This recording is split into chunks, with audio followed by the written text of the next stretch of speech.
یہ میرے لیے عین سعادت ہے کہ بھائی شبی الحسن صاحب کی کتاب کے اجرا کی ذمہ داری پروفیسر شبی حیدر صاحب نے میرے کاندھوں پہ رکھی. آئی ہوپ کہ میں اس فرض کو بخوبی انجام دے سکتا ہوں. میں مشاعروں کی اور میوزیکل ایوننگ کی نظامت کرتا ہوں. اس کے علاوہ ابھی مجھ سے ظاہر یہاں زرار صاحب موجود ہے. کسی نے کہا کہ ان کو بہت اچھا رہتا کہ زرار صاحب کرتے, لیکن یہ کہ میں کوشش کروں گا کہ آپ کو کوئی زحمت نہ دوں. اگر اردو میں کچھ غلطیاں ہوں تو اس کو معاف کیجیے گا, کیونکہ میں نے محمد اسماعیل کی 5ویں کتاب تک اردو پڑھی ہے اور باقی رضا بھائی کہہ رہے ہیں کہ کافی ہے,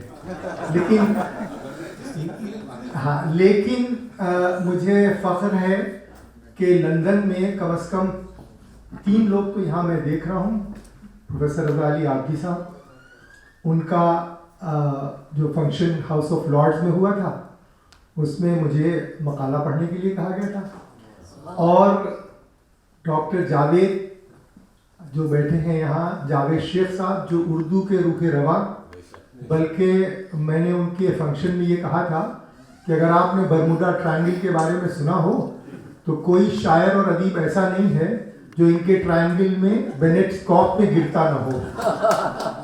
یہ اور بات ہے کہ برموڈا ٹرائنگل میں بہت کم لوگ باحیات واپس ہوتے تھے, لیکن یہاں ان کو روحانی اور جسمانی غذا دونوں ملتی ہے. تو اس حوالے سے جاوید بھائی کے فنکشن میں بھی میں نے جو ہے حصہ لیا تھا. اور تیسری شخصیت حفظ مراتب کے لحاظ سے جناب ڈاکٹر ہلال فرید ہیں, جو مجھ سے جونیئر ہیں, جن کے والد نے مجھے پڑھایا ہے. یہ ویسے تو آرتھوپیڈک سرجن ہیں, لیکن آرتھوپیڈک سرجن میں کئی بار کہہ چکا ہوں کہ ایز ڈرائی ایز بونس, لیکن یہ اتنے ہی ویٹ ہیں. اور انہی نے ماشاءاللہ کتاب کے مصنف ہیں, ان کا کلام آ چکا ہے. ان کی کتاب کا بھی اجرا نہرو سینٹر میں نے کیا تھا. تو اس حوالے سے میں آپ کو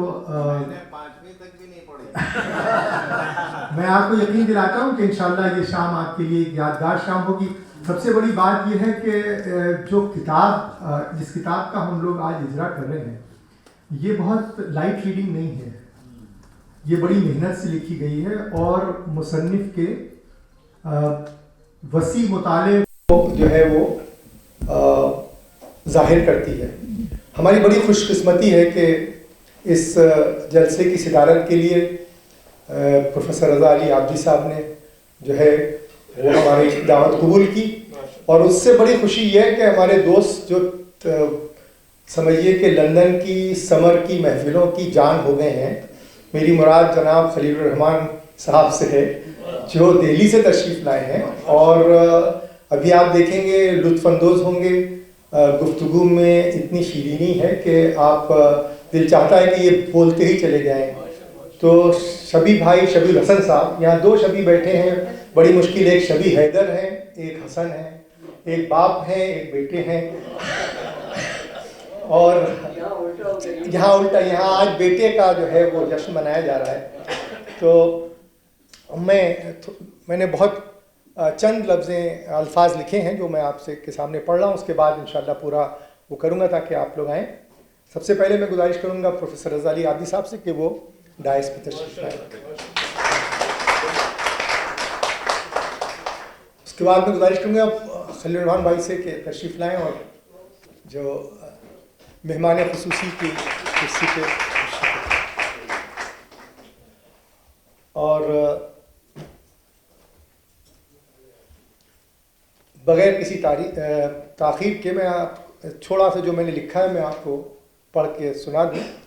کتاب جو ہے اس کے اوپر بہت سے تبصرے ہو رہے تھے جب سے ہم لوگوں کے پاس آئی ہے. بہت سے لوگوں نے کیے, جو لوگ اس کے کچھ پیسیجز پڑھیں گے جو لوگ ان کے قریب ہیں, لیکن ظاہر ہے کہ میں نے بھی اس کا کافی مطالعہ کیا. اسی کی روشنی میں شکر گزار ہوں. تو یہ چھوٹا سا ایک پیراگراف میں لکھا ہے. خواتین و حضرات, میں آپ کا تہہ دل سے مشکور ہوں, شکر گزار ہوں کہ آپ اس تقریب میں تشریف لائے. یہ آپ کے ذوق اور شوق کی بالادستی کا نہ صرف مظاہرہ ہے بلکہ آپ کی علم, نور اور قلم سے وابستگی کا اظہر من شمس ثبوت ہے. شاعر اور ادیب ایک الہامی سفر سے گزرتا ہے. جب شعر اور ادب تخلیق ہوتا ہے۔ ہر انسان نہ شاعر بن سکتا ہے نہ ادیب۔ فراق گورکھپوری مرحوم نے اسے کچھ اس طرح آشکار کیا ہے: وہ عالم مجھ پر ہوتا ہے جب فکر سخن میں کرتا ہوں، خود اپنے خیالوں کو ہمدم میں ہاتھ لگاتے ڈرتا ہوں۔ دوسری جگہ فراق صاحب کہتے ہیں، بہت مشہور غزل ہے ان کی، اس کا ایک شعر ہے کہ کبھی پچھلی رات کو دیکھ لے کسی سانس لیتے چراغ کو، کبھی پچھلی رات کو دیکھ لے کسی سانس لیتے چراغ کو، خلیش بھائی کہ غزل ہوئی تو رگوں میں ہے وہی خستگی سی وہی تھکن۔ تو یہ کتاب ایک عجیب کتاب ہے۔ میرے جیسے ایک معمولی سرجن کی نظر میں یہ کتاب ایک انسائکلوپیڈیا سے کم نہیں، جس کے ہر صفحے پر آپ علم درک کر سکیں گے۔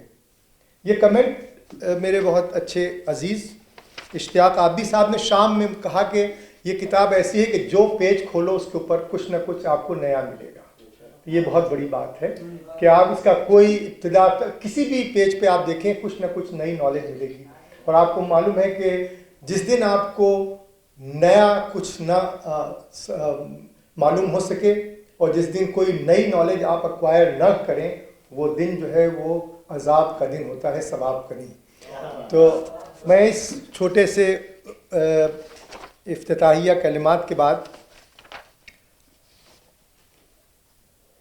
جناب ہلال فرید صاحب سے پہلے گزارش کروں گا کہ وہ آئیں اور کچھ اقتباسات پیش کریں، اور اس کے بعد میں اس محفل کے نوشا صاحب جناب شبیر الحسن صاحب سے کہوں گا کہ وہ آج کی محفل کے میں جو اپنا انہوں نے پریمبل یا جو اپنے خیالات اس کتاب کے حوالے سے پیش کرنا چاہتے ہیں وہ پیش کریں۔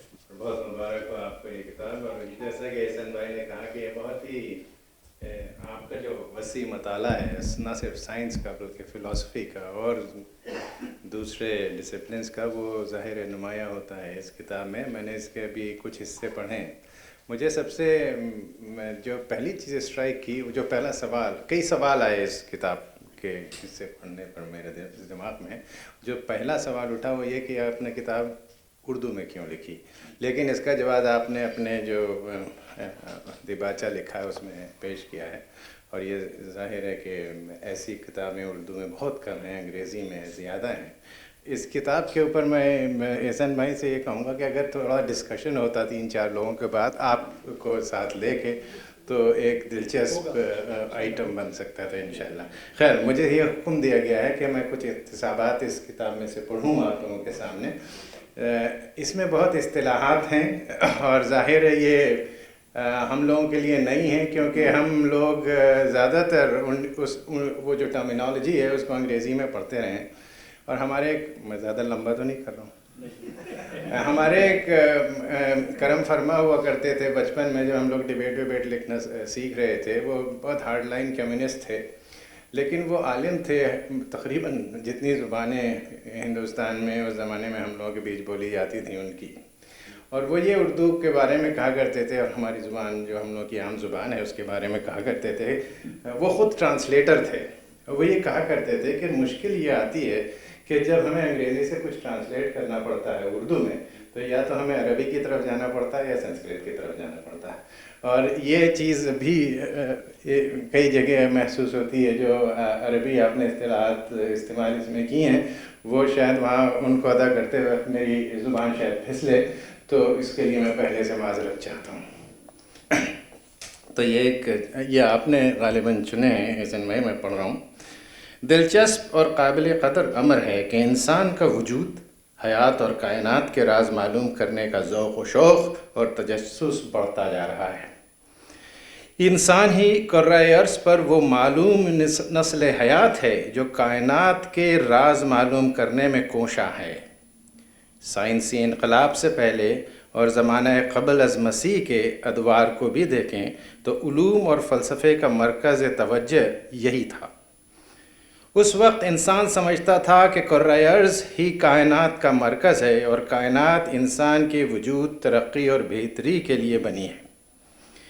انسانی شعور، ذہانت اور علم کی ارتقائی منازل میں مذہب کے علاوہ فلسفے اور مابعد الطبیعیات زندگی، وجود اور کائنات کی حقیقت کی توضیح اور تشریح کرتے رہے۔ موجودہ دور میں جدید سائنس اور ٹیکنالوجی اور بحر علم و آگہی میں مادی، عملی، تجرباتی شواہد اور نتائج کے ذریعے ان جزائر حقیقت تک پہنچنے کی تگ و دو میں ہے جہاں سے وجود کی قوس و قزح ابھرتی ہے۔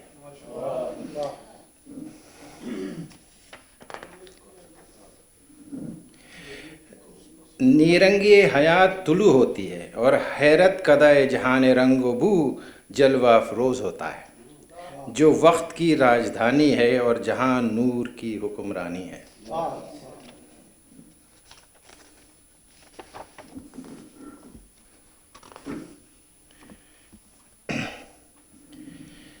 سائنس صرف تھیوریز، تجربات، آلات و ایجادات ہی کا نام نہیں ہے، بلکہ یہ علم کائنات، وجود، حیات اور انسانی زندگی کی مادی حقیقت کو سمجھنے اور نسل انسانی کی بقا، بہتری اور ترقی کے مادی ذرائع اور عوامل تلاش کرتا ہے۔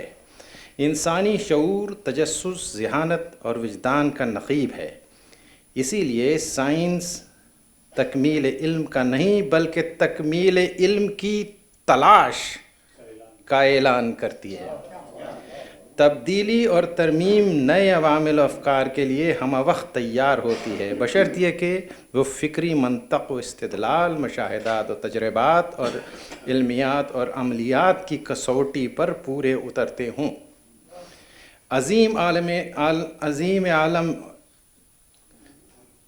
عالم اور انسان اور سائنسداں زمانہ قبل از مسیح کے ہوں یا اسلامی تہذیب و تمدن کے، علم اور سائنس کے سنہری دور کے ہوں یا مغربی سائنس اور ٹیکنالوجیکل انقلاب کے ماضی قریب اور حالیہ دور کے ہوں، ہم ہمیشہ سچ اور حقیقت کی تلاش میں سرگرداں رہے ہیں۔ ارسطو نے کہا تھا، افلاطون مجھے بہت عزیز ہے، لیکن سچ کی تلاش اس سے بھی زیادہ عزیز ہے۔ نیوٹن نے اس کی تائید کرتے ہوئے کہا کہ افلاطون اور ارسطو دونوں مجھے بہت عزیز ہیں، لیکن سچ کی تلاش عزیز تر ہے۔ ابن ہیشم نے کہا کہ اگر سچ کی تلاش مطلوب ہے تو صرف سچ ہی کو عزیز جانو، کسی تعصب یا رعایت کے بغیر۔ سائنس سچ کی تلاشی کا علم ہے۔ اس میں کوئی انکشاف، کوئی فکر، کوئی نظریہ اور کوئی مشاہدہ حرف آخر نہیں ہوتا، اس لیے ہر ممکن علمی اور عملی طریقے اور ذرائع سے پرکھے بغیر قابل قبول نہیں ہوتا۔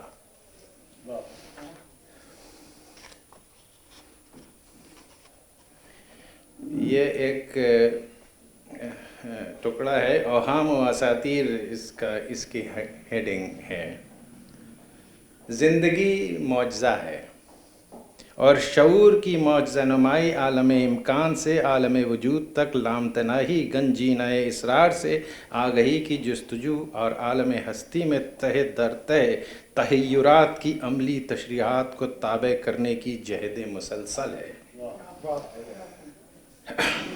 انسان علم و فکر، منطق و استدلال، قدرتی مشاہدات اور عملی سائنسی قوانین و تجربات کے سنگم پر گمان، اوہام و اساطیر اور حقیقت میں فرق متعین کرتا ہے، کیونکہ بقول حضرت غالب ہیں کواکب کچھ نظر آتے ہیں، کچھ دیتے ہیں دھوکہ، یہ بازی گر کھلا۔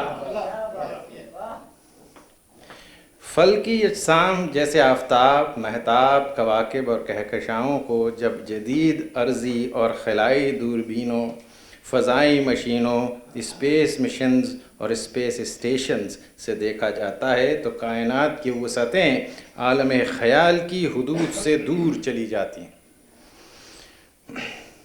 اور ان کے مقابلے میں پورا کرۂ ارض ریت کے ایک ذرے سے بھی چھوٹا ہو جاتا ہے۔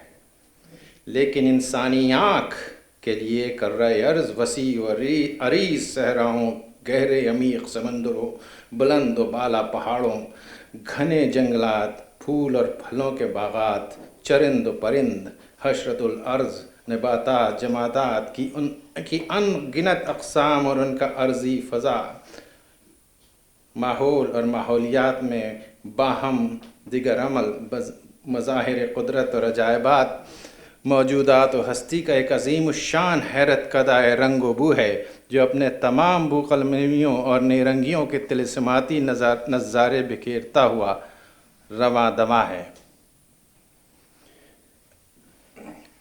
انسان اپنی شعوری تاریخ کے مختلف ادوار میں وجود، شعور، ذہانت اور علم و آگہی کے ارتقاء کی تشریح کرتا رہا ہے۔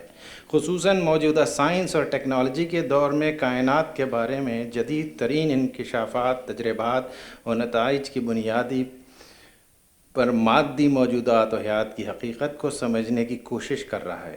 خیال، قیاس، گمان اور حقیقت کو ممیز کرنے کی جستجو کر رہا ہے۔ میں نے جو پروگرام تھا اس میں کچھ تھوڑی تبدیلی کی۔ میں نے سوچا کہ پہلے آپ کو سیمپلس جو ہے وہ سنوا دیا جائے، اس کے بعد یہ دیکھا جائے کہ کلام کس کا ہے۔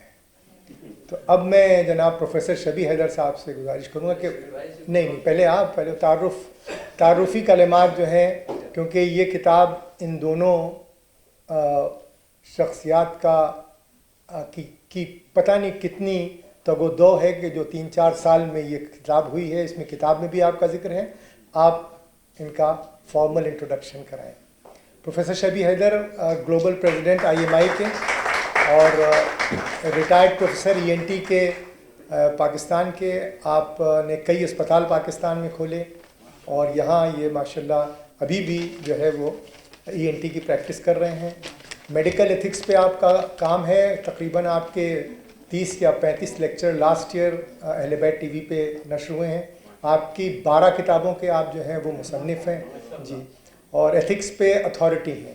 یہ میری تلاش تھی، میرے ماموں نے کہا کہ میرے ایک دوست ہیں اور وہ ایتھکس پہ کام کرتے ہیں، میں نے ان کو بلا لیا ایک کانفرنس میں۔ اب یہ گلوبل پریزیڈنٹ ہو گئے، میں جہاں تھا وہیں ہوں۔ میرے لیے بڑا مشکل ہے کہ اتنے علماء ادب یہاں بیٹھے ہوں، ان کے سامنے میں جرات کروں۔ پروفیسر خلیل الرحمان صاحب، رضا علی عابدی صاحب اور سب ماشاءاللہ، اور اردو سے اب بچھڑے ہوئے بہت عرصہ گزر گیا تو زبان میں لکنت بھی آ گئی ہے اور وہ صفائی بھی نہیں رہی۔ بہرحال میں کوشش کروں گا۔ مجھ سے احسن بھائی نے حکم دیا تھا کہ ایک چھوٹا سا مقالہ لکھوں مصنف کے بارے میں، تو غلطی ہو تو معاف کیجیے گا۔ تو سب سے پہلے تو صدر محفل عابدی صاحب، آپ کا بہت شکریہ، آپ تشریف لائے۔ محترمی جناب خلیل الرحمان صاحب کا پچھلے سال میں نے ایک لیکچر سنا اور اب سمجھ میں آیا کہ عشق کیا چیز ہے۔ ہمارے یہاں بچپن میں ہمارے آنگن میں خیرپور میں چھوٹا سا ایک علاقہ، ایک بیل تھی بڑی سوکھی سی عجیب سی، ہماری دادی اس کو کہا کرتی تھی عشق پیچاں۔ اچھا، میں نہیں جانتا تھا۔ پچھلے سال جب آپ نے فرمایا کہ عشق دراصل عربی میں یہی ہے کسی چیز کو جو سکھا دے، جلا دے، ختم کر دے، تو میں نے کہا میں آپ کو فوراً استاد کہنا چاہتا ہوں۔ ایک نئی چیز سیکھی واقعی۔ اچھا جناب، تو میں کوشش کروں گا کہ جلد سے جلد کروں، اس لیے کہ وقت کم اور کام بہت سے ہیں۔ تو خواتین حضرات، ہجرت ہماری میراث ہے، بلا شبہ اس میں فائدے کم اور نقصانات زیادہ ہیں۔ اپنوں سے جدائی ایک ایسا غم ہے جسے مولانا روم نے اپنی بانسری کی مثنوی کی شکل میں ادمام بخشا۔ البتہ ہماری کہانی سوچ سے زیادہ ساز پر مبنی ہے، اس لیے کہ اب سے کوئی 15 برس قبل جب بھائی سید شبیر الحسن صاحب سے برمنگھم میں ملاقات ہوئی تو گویا مولانا روم یا ان کے پیر مرشد حضرت شمس تبریز سے ملاقات ہو گئی، جس سے نہ صرف وطن سے جدائی بلکہ علم کی تشنگی بھی کسی حد تک کم ہوئی۔ اگر ان سے ملاقات نہ ہوتی تو ہمارا ذوق علم تشنا رہ جاتا۔ بقول شاعر، عمر بھر ایک جنون علم رہا، علم کیا ہے ہنوز علم نہیں۔ اب رہی بات ہجرت کی، تو اس کے بارے میں افتخار عارف کی بہت مجھے چند اشعار میں پیش کرنا چاہوں گا کہ کہاں کے نام و نسب، علم کیا فضیلت کیا، جہان رزق میں توقیر اہل حاجت کیا۔ افتخار عارف کی تو بات ہی کیا ہے۔ شکم کی آگ لیے پھر رہی ہے شہر بشہر، سگے زمانہ ہیں ہم کیا ہماری ہجرت کیا۔ دمشق مصلحت و کوفہ نفاق کے بیچ فغان قافلہ نینوا کی قیمت کیا. افتخار عارف کیا بات ہے. ایک اور بات عرض کرنا چاہتا ہوں کہ مجھے اس بات کا قطعی قلق نہیں کہ دور غالب یا ڈکات و کان کے دور میں پیدا نہیں ہوا، اس لیے کہ اس وقت ہوتا تو سید شبیع الحسن صاحب کی علمی صحبت سے محروم رہ جاتا. شبیع بھائی نے اپنی کتاب میں essence and existence, cause and effects پر جو مدلل بحث کی ہے، وہ اس میرے اس عقیدے پر ساتھ ہے کہ ہر شے کا ایک محور ہے، ایک علت اور ایک معلوم، اور ہر شے قضاء و قدر کے ہاتھ میں ہے.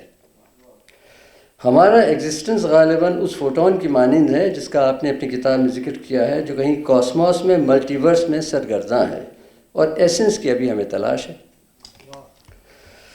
سید صاحب ایک ہماگیر، اور یہ ذاتی میرا جو شاید بہت کم لوگ جانتے ہیں کہ شبیع الحسن صاحب میں کیا کیا صلاحیت ہیں. واہ واہ. جیسے میں نے کہا کہ پیر و مرشد سید صاحب ایک ہماگیر اور ہماس جہد شخصیت کے حامل ہیں، بحر العلوم یعنی اوریکل آف نالج ہیں، شفیق ہیں، کم گو اور کم سخن ہیں، اپنی تنہائی میں خوش رہتے ہیں، اور فکر و تدبر میں منہمک رہنے والے یہ بے حد نفیس انسان ہیں. علم کی کھوج اور اس کی ترویج ان کا دین و ایمان ہے. جب آپ چاہیں تو بند کر دیجیے گا، مگر میں یہ چاہتا ہوں کہ افلاطون نے علم کو ورچو قرار دیا تھا. مولائے کائنات نے علم کو کئی جہتوں سے بیان کیا ہے. مثلاً سارے ظروف بھرنے سے بھر جاتے ہیں سوائے علم کے ظرف کے، یا یہ کہ دولت کی تم حفاظت کرتے ہو اور علم تمہاری. سید شبیع الحسن صاحب کم سخن اس لیے بھی ہیں کہ انہوں نے حضرت علی کا ایک قول سنا ہے کہ عقل مند کم گو ہوتا ہے، اور یہ بھی کہ انسان اپنی زبان کے نیچے پوشیدہ ہے. وہ اپنا وقت بجائے بے جا گفتگو کرنے کے پڑھنے لکھنے میں صرف کرتے ہیں. برسوں سے لکھ رہے ہیں اور لندن کے بیشتر رسائل میں آپ کے مضامین چھپ چکے ہیں، لیکن پھر بھی وہ عدم کے اس شعر کی مانند اب تک پوشیدہ رہے جس کا انہوں نے اپنے ایک مضمون میں ذکر کیا. وہ شعر یہ ہے: ضمیر صدف میں کرن کا مقام، انوکھے انوکھے ٹھکانے تیرے. پڑھتے اس لیے ہیں کہ مزید علم حاصل کر سکیں، اور لکھتے اس لیے ہیں کہ ان کا ذہن انہیں مجبور کرتا ہے. وہ صرف اپنے اطمینان قلب کے لیے لکھتے ہیں، جو مسرت اور انبساط سے کچھ زیادہ ایک ذہنی کیفیت ہے، جسے افلاطون نے یوڈیمونیا کہا ہے، اور بعد میں میکنڈائر نے اور پیلیگرانو نے، یہ فلسفے ہیں آج کے زمانے میں، اس پہ مزید روشنی ڈالی ہے. اور ان کے لیے یہ صحیح ہے کہ نہ ستائش کی تمنا نہ صلے کی پرواہ، گر نہیں ہے میرے اشعار میں مانے نہ صحیح. جوش کی طرح ان کا مقصد بھی ذہنی آبیاری رہا ہے. جوش نے لکھا: اس دھن میں کہ دل عقل کے شیدا ہو جائیں، آفاق کے اسرار ہویدا ہو جائیں، مدت سے گرا رہا ہوں تخم افکار، شاید کوئی نئے درخت پیدا ہو جائیں. شبیع بھائی سے الفت بلکہ بیعت کی ایک وجہ اور بھی ہے. وہ یہ کہ ان کے اور ہمارے ادبی ہیروز ایک ہیں. مثلاً مشتاق احمد یوسفی، جان ایلیا اور افتخار عارف. یوسفی صاحب طنز و مزاح کے بے تاج بادشاہ تھے. مجھے کچھ دن ان کی پروفیشنل خدمت کرنے کی سعادت بھی ملی. ہر دفعہ جب ان سے ملتا تھا علمی فیضان حاصل کرتا تھا، اور ہر دفعہ وہ اپنی کتاب آٹوگراف کر کے مجھے دے کے جاتے تھے. جو آخری کتاب پاکستان سے نکلنے سے پہلے مجھے دی انہوں نے، وہ دیوان غالب تھا، جو بہت انوکھا مجموعہ ہے جو میرے پاس ہے. الفاظ کی تراش خراش کے ماہر تھے یعنی یوسفی صاحب، اور یہی صفت مجھے کافی حد تک شبیع بھائی کے مضامین میں نظر آتی ہے. اردو زبان کی خوبصورت الفاظ کی ترتیب اور بندش اس طرح کرتے ہیں کہ جیسے موتیوں سے چمکتی ہوئی ایک چمپا کلی بنا رہے ہوں، اور ہر ذرا لفظ کو ادھر ادھر جنبش دیجیے اور گویا کہ نگینوں کو آپ نے تتر بتر کر دیا. اب رہی جان ایلیا صاحب کی بات، تو بقول یوسفی صاحب میرے یہاں سن 2000 میں ایک محفل ہوئی، اور یوسفی صاحب نے عذرائے کرم ہمیں عزت بخشی تشریف لائے. بڑی شاندار محفل ہوئی، بڑی شاندار. اس میں انہوں نے یہ پڑھا تھا، مجھے ابھی تک یاد ہے. یوسفی صاحب نے کہا کہ وہ مدتوں جان ایلیا صاحب کی غزلیں رسالوں میں بڑے شوق سے اس لیے پڑھتے رہے کہ اس قدر خوبصورت شاعری کرنے والی یہ اینگلو انڈین لڑکی خود کتنی حسین ہو.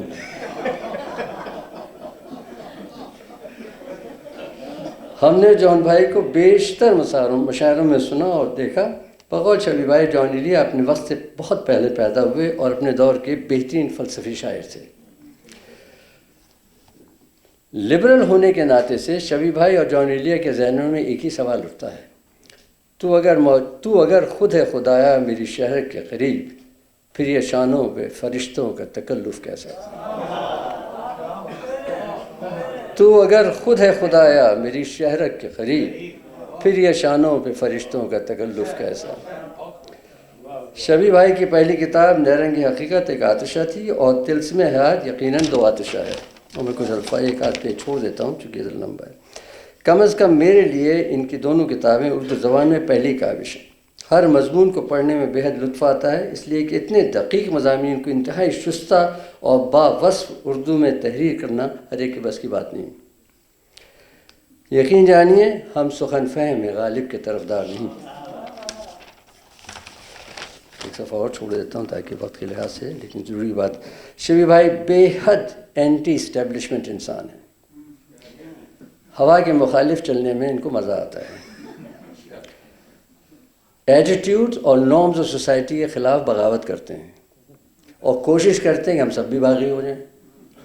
کم سے کم مجھے تو بہت انہوں نے کوشش کی، لیکن ان کی جو کتاب نیرنگ حقیقت ہے، جو کتاب یہاں رکھا ہوا ہے نسخہ، اس کے انتصاب میں اس ناچیز نے لکھا تھا، انیس دم کا بھروسہ نہیں ٹھہر جاؤ، چراغ لے کے کہاں سامنے ہوا کے چلے۔ اس تنبیہ کے جواب میں قبلہ نے فرمایا کہ علامہ کہہ گئے ہیں، تندیے باد مخالف سے نہ گھبرائے خواب، یہ تو چلتی ہے تجھے اونچا اڑانے کے لیے۔ کازمالوجی آپ کا پسندیدہ موضوع ہے۔ ان مضامین کو پڑھ کر برائن کاس کی تقاریر بالکل ایلیمنٹری لگتی ہیں۔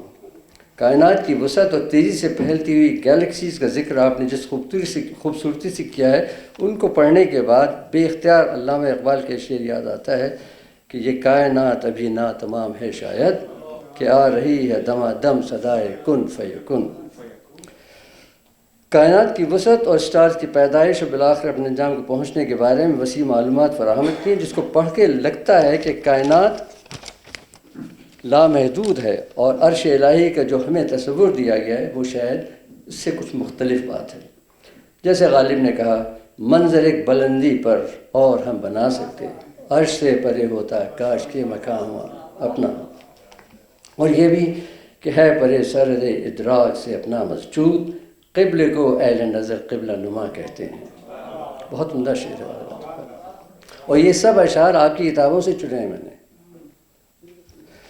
اچھا جناب، شبیہ بھائی کی سنت پر عمل کرنے، شبیہ بھائی جو ہیں وہ غالب کی سنت پہ عمل بھی کرتے ہیں، وہ کہتے ہیں اور اس پہ ایگری کرتے ہیں، اور کئی دفعہ ہماری بات بھی ہوئی کہ ایماں مجھے روکے ہے جو کھینچے ہیں مجھے کفر، کعبہ میرے پیچھے ہے کلیسا۔ زندگی کے نیرنگیوں کے تفصیلی جائزے کے بعد کم سے کم مجھے تو بھائی شبیہ کے لیے کہنا پڑتا ہے کہ بازی چاہے اطفال ہے دنیا میرے آگے، ہوتا ہے شب و روز تمام۔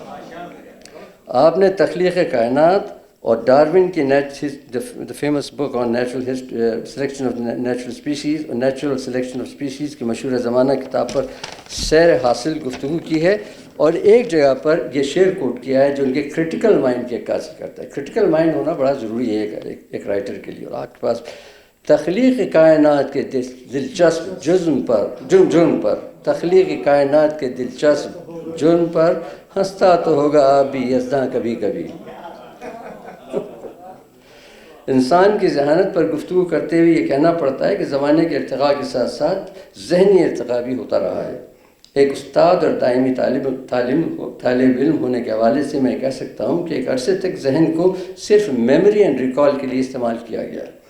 پرابلم سالونگ بہت دیر بعد ہے، یعنی انتہا یہ ہے کہ سقراط نے کبھی زندگی میں ایک لفظ نہیں لکھا، کبھی نہیں لکھا، میموری اینڈ ریکال پہ کرتے تھے۔ اب یہ تو میں کہہ نہیں سکتا کہ صحیح تھے یا غلط تھے، اس لیے کہ وہ بہت بڑے عالم تھے اور میں اپنی حیثیت جانتا ہوں، مگر میموری اینڈ ریکال برین کا کام نہیں ہے، برین کا کام ہے پرابلم سالونگ۔ میڈیکل سائنسز میں as a student and medical doctor, medical education میں آج کل پرابلم بیسڈ لرننگ کی جا رہی ہے، اور ڈیٹا کلیکشن اور ڈیٹا پروسیسنگ کمپیوٹر کو دے دیا گیا ہے۔ اس لیے میں نے کہا کہ ابھی ایک مضمون کے بارے میں کرنا چاہوں گا جو میں آپ کی کتاب میں کئی سائنسدانوں کا ذکر ہے. ایلن ٹیورنگ کا بہت تفصیل سے ذکر کیا ہے. میں نہیں جانتا تھا یہ کون سا. پتہ چلا ہے کہ انگما جو مشین انہوں نے بنائی ہے وہ انہوں نے وہ فادر آف کمپیوٹر تھی. تو میں دیکھنے گیا اور برٹش لائبریری میں فرسٹ فلور پہ ایلن ٹیورنگ ہال بنایا, وہاں ایک مشین رکھی ہوئی ہے کنگس کراس کے پاس جو ہے. برسوں بعد اب ایلن ٹیورنگ کو یہ اہمیت ذمہ داری اور یہ اہمیت دی گئی ہے یا ان کا اعزاز دیا گیا ہے کہ 50 پاؤنڈ کے نوٹ پر ان کی تصویر چھاپی جا رہی ہے. اور یہ بہت بڑے سائنسدان تھے, فادر آف آرٹیفیشل انٹیلیجنس. بس ختم تھوڑی کمپیوٹر کے رفتہ رفتہ ترقی اور سائنس اور ٹیکنالوجی سے ہوتے ہوتے اب آرٹیفیشل انٹیلیجنس پہ ہم آ گئے ہیں. آپ نے اس پر ایک بہترین مضمون لکھا ہے جو پڑھنے سے تعلق رکھتا ہے. اسٹیو ہاکنس کو ہم سب نے دیکھا تھا, وہ کس طرح اپنی ذہنی صلاحیتوں کا کمپیوٹر اور اسپیچ سنتھسائزر کے ذریعے استعمال کرتے تھے اور اس بات کا ذکر کرتے تھے کہ بہت جلد برین مشین انٹرفیس ایجاد ہو جائے گا. ابھی کی بات ہے, چند مہینے کی.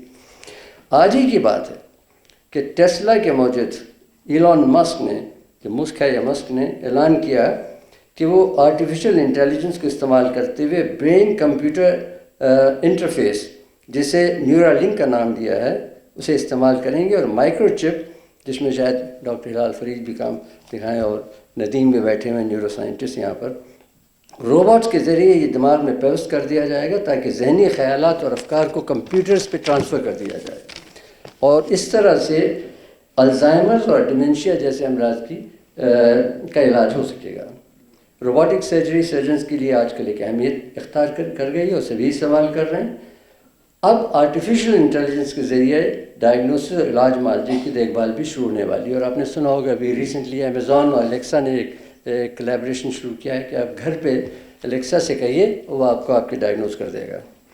شبی بھائی نے مشین کی یہ ذرا سے امپورٹنٹ پورشن ہے, اس کے بعد ختم کر. شبی بھائی نے مشینز کی مورالٹی کا سوال بھی کتاب میں اٹھایا ہے. اگر ایک دن مشینوں نے انسان پر قابو حاصل کرنے کی کوشش کی تو انسان کا انجام کیا ہوگا؟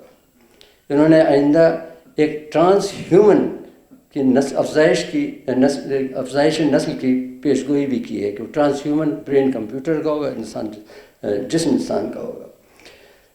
میرے ایک عزیز جو کہ آرٹیفیشل انٹیلیجنس پہ ریسرچ کر رہے ہیں سینٹ اینڈریوز یونیورسٹی میں, پچھلے ہفتے ہی میں نے ان سے پوچھا اور وہ تھیسس لکھ رہے ہیں تو انہوں نے کہا کہ مشینز نے تو آپس میں گفتگو شنید شروع کر دی ہے اور ریپروڈکشن اور پرو کریٹیوٹی بھی شروع کر دی ہے.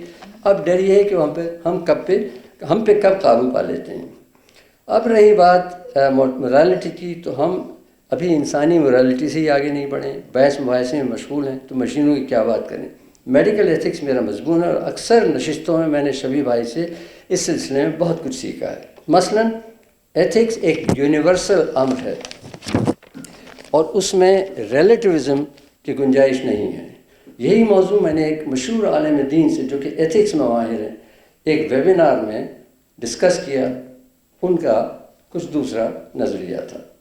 میں اس نتیجے پہ پہنچا کہ دو ذہین انسان کبھی یکساں نہیں سوچ سکتے. شاید اسی لیے کہا گیا ہے کہ fools seldom disagree and wise men hardly ever agree. بس ختم ہوا. بس یہ میں آخری ایک افتخار, چونکہ افتخار عارف صاحب کا ذکر ہوا تو میں یہ ختم کر کے اور اجازت چاہوں گا کہ جان ایلیا کا یوسفی صاحب کا ہم نے ذکر کیا. یہ افتخار عارف صاحب کے چند اشعار میں بطور تہنیت پیش کرنا چاہتا ہوں. حامی بھی نہ تھے, منکر غالب بھی نہیں تھے, ہم اہل تذبذب کسی جانب بھی نہیں تھے. اس بار بھی دنیا نے ہدف ہم کو بنایا, اس بار تو ہم شاہ کے مصاحب بھی نہیں تھے. مٹی کی محبت میں ہم آشفتہ سروں میں وہ قرض اتارے ہیں جو واجب بھی نہیں. بہت بہت شکریہ شبی بھائی. آپ نے, مجھے نہیں پتا تھا کہ آپ عشق افغانے آپ کو معلوم ہوئے, لیکن میر صاحب تو بہت پہلے ہم کو سکھا گئے ہیں کہ دور بیٹھا غبار میر اس سے, دور بیٹھا غبار میر اس سے, دور بیٹھا غبار میر اس سے, عشق بن بے ادب نہیں آیا. اور آج کل کے شاعر نوید کہتے ہیں کہ یہ بار عشق ہے, اے ناتوان عشق, یہ بار عشق ہے, اے ناتوان عشق, یہ بار اٹھ گیا تو کوئی بار پھر نہیں. اب میں بہت ادب سے آج کی محفل کے نوشا اپنے شبی بھائی کو دعوت دوں گا. شبی بھائی, آپ سے میں نے ایک چیز ابھی تک جو ہے وہ راز رکھی تھی. آپ کے ایک دوست نے مجھے رات میں فون کیا اور وہ نہیں یہاں تشریف لا سکے, وہ آپ کے کلاس میٹ تھے, اور انہوں نے, آپ سمجھ جائیں گے جب میں یہ کروں گا, میں نے کہا کہ آپ نہیں آ سکتے ہیں تو کچھ تو آپ کا کنٹریبیوشن ہونا چاہیے. تو انہوں نے 2 شعر مجھے بھیجے کہ سیارہ گان قید ہیں اپنے وجود میں. یہ آپ کی کتاب پہ, سیارہ گان قید ہیں اپنے وجود میں, خالق کا معجزہ ہے جو یہ کائنات ہے. سیارہ گان قید ہیں اپنے وجود میں, خالق کا معجزہ ہے جو یہ کائنات ہے. گردش میں ماہ و سال ہیں کچھ بندشوں کے ساتھ, گردش میں ماہ و سال ہیں کچھ بندشوں کے ساتھ, نظروں میں یہ شبی کی طلسم حیات ہے. یہ 10 منٹ میں, لٹرلی 10 منٹ میں عقیل دانش بھائی نے مجھے فون کیا تھا, معذرت کی تھی کہ میں نہیں آ سکا, تو میں نے کہا کہ میں آپ کے اشعار کل پڑھ دوں گا, اور اس کو میری لکھائی تو آپ جانتے ہیں, لکھے عیسیٰ پڑھے موسیٰ ڈاکٹروں والی, لیکن میری بیگم نے اپنے خوش خط میں, اور یہ میں آپ کو تحفتاً پیش کر دوں گا. اب میں گزارش کروں شبی بھائی آپ تشریف لائیں اور اپنی کتاب کے بارے میں کچھ بتائیں, اس کے بعد جو ہے تاثرات, اور اس کے بعد اور شرکائے محفل کو خوش آمدید کہتے ہوئے چند گزارشات پیش خدمت. اس کتاب کے فکری محرکات کے علاوہ ایک اہم محرک محترم ڈاکٹر شبی حیدر زیدی صاحب, جن کی تمام زندگی فروغ و اشاعت علم سے عبارت ہے. کتاب کی ابتدا اور تعارف انٹروڈکشن کے عنوان سے موصوف ہی نے تحریر کیا ہے, جو انگریزی زبان میں کتاب کا خلاصہ بھی ہے اور اس لیے دوہری اہمیت کا حامل ہے. کتاب کے بارے میں رائے کتاب پڑھنے کے بعد ہی قائم کی جا سکتی ہے, جبکہ مصنف کے فکری محرکات کی تشریح متن اور مواد پر مربوط ارتکاز سے مشروط ہے. کسی بھی کتاب یا علمی مواد کا صرف پڑھنا کافی نہیں, بلکہ اس سے ذہنی مکالمہ, گفتگو اور تجزیے سے ہی حق کے مطالعہ ادا ہو سکتا ہے. درسگاہوں میں صرف نصاب پڑھنے سے, سند لینے یا کسی مخصوص فن کے امتحان میں کامیاب ہونے سے پیشہ ور اور فنی ماہر تو بن سکتے ہیں, لیکن مفکر اور رہبر نہیں. ہر سائنس کا طالب علم نیوٹن اور آئنسٹائن نہیں بن جاتا, اور ہر اردو پڑھنے والا غالب اور جوش نہیں بن سکتا. اسی حوالے سے حالیہ دور میں ایک خشک مالیاتی شعبے سے متعلق بینکر مشتاق یوسفی اردو کا عظیم مزاح نگار ثابت ہوا, اور ایک سائیکلوں کی مرمت کرنے والا شخص قمر جلالوی اردو کلاسیکی غزل کی پہچان بن گیا. کوئی کبھی کہا نہ کسی سے تیرے فسانے کو, نہ جانے کیسے خبر ہو گئی زمانے. انسان کے حلقہ احباب کی طرح اس کا حلقہ کتب بھی شخصیت کی پہچان کا ایک اہم عنصر ہے. اردو زبان کے جمالیاتی حسن, وسعت, گہرائی, ظرف فصاحت و بلاغت اور ارتقائی لسانی لچک سے انکار ممکن نہیں, لیکن بالآخر اردو دان طبقات کے تمام جغرافیائی, تاریخی, مذہبی, سماجی, معاشرتی اور فکری مثبت اور منفی پہلو اس پر اثر انداز ہوتے ہیں اور منعکس ہیں. اس میں اعلیٰ درجے کی فکشن موجود ہے لیکن سائنس فکشن نہیں ہے. فلسفہ یقان کثرت سے ہے، مابعد الطبیعت کی قلت ہے. فکر فروعات عام ہے، فکر آزاد ان کا ہے. بعد از حیات زاد سفر اور مفروضہ مسائل کا ممکنہ سدباب زیر بحث رہتا ہے، لیکن دوران حیات امرانی مسائل، بیماریوں پر تحقیق و علاج اور معاشرے کے مستحق افراد کے لیے بنیادی ضروریات و سہولیات کی ضمانت کے اسباب و ذرائع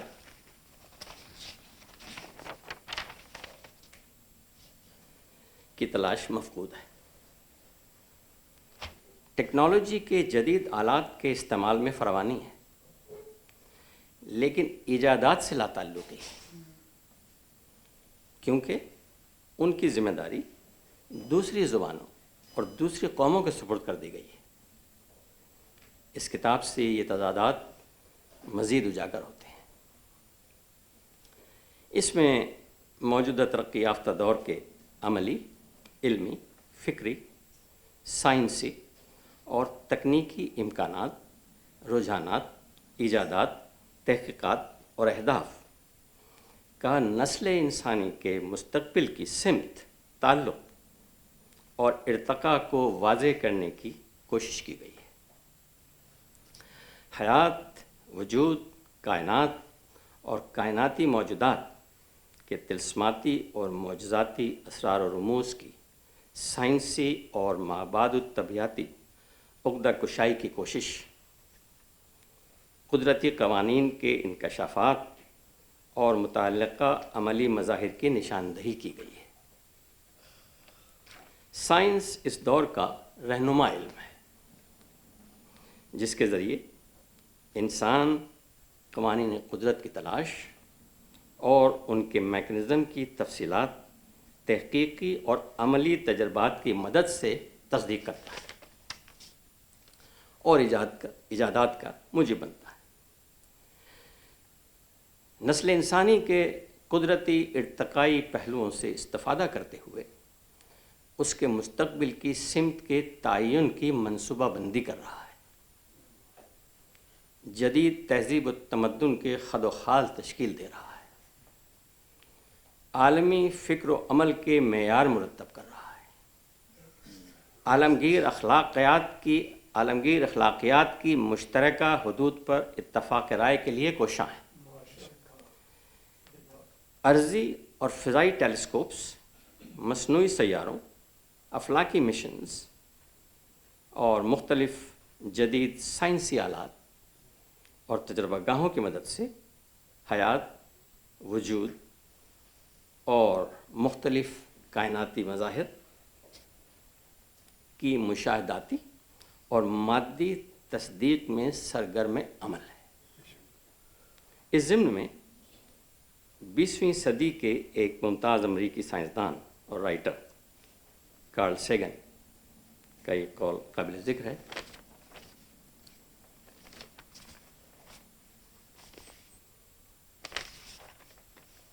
یہ میں اس کا کارل سیگن کا کوٹ ہے. یہ فرماتے ہیں، "It is far better to grasp the universe as it really is than to persist in delusion. However satisfying and reassuring the truth may be puzzling. It may take some work to grapple with. It may be counterintuitive. It may contradict deeply held prejudices. It may not be consonant with what we desperately want to be true. But our preferences do not determine what is true."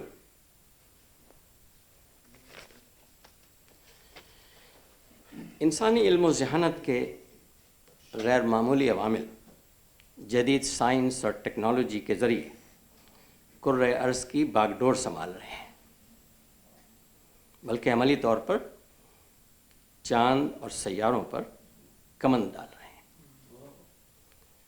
موجودہ نسل انسانی خود اپنی اعلیٰ تر نسلی ارتقاء کی سمت، درجات اور رفتار طے کر رہی ہے، تاکہ ارضی نسل انسانی آفاقی نسل انسانی میں تبدیل ہو سکے، نامعلوم آفاقی مخلوقات سے رابطے کے لیے کوشاں ہے، قدرتی ذہانت سے مصنوعی ذہانت اور لاشعوری مشینوں سے شعوری مشینوں کی تخلیق کی جانب بڑھ رہی ہے۔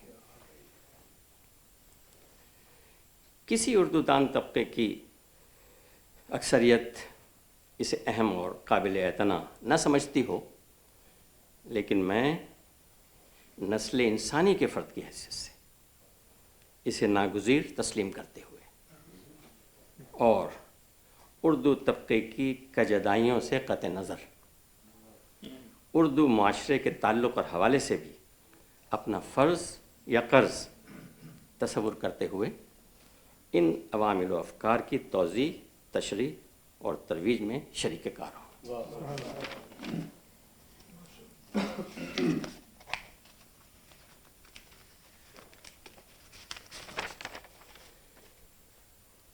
شریک کار ہوں اس امید موہوم کے ساتھ کہ یہ کتاب اردو کے سنجیدہ قارئین کو سائنس، ٹیکنالوجی اور فلسفہ سائنس کی جانب متوجہ کرے اور دلچسپی کا باعث بنے۔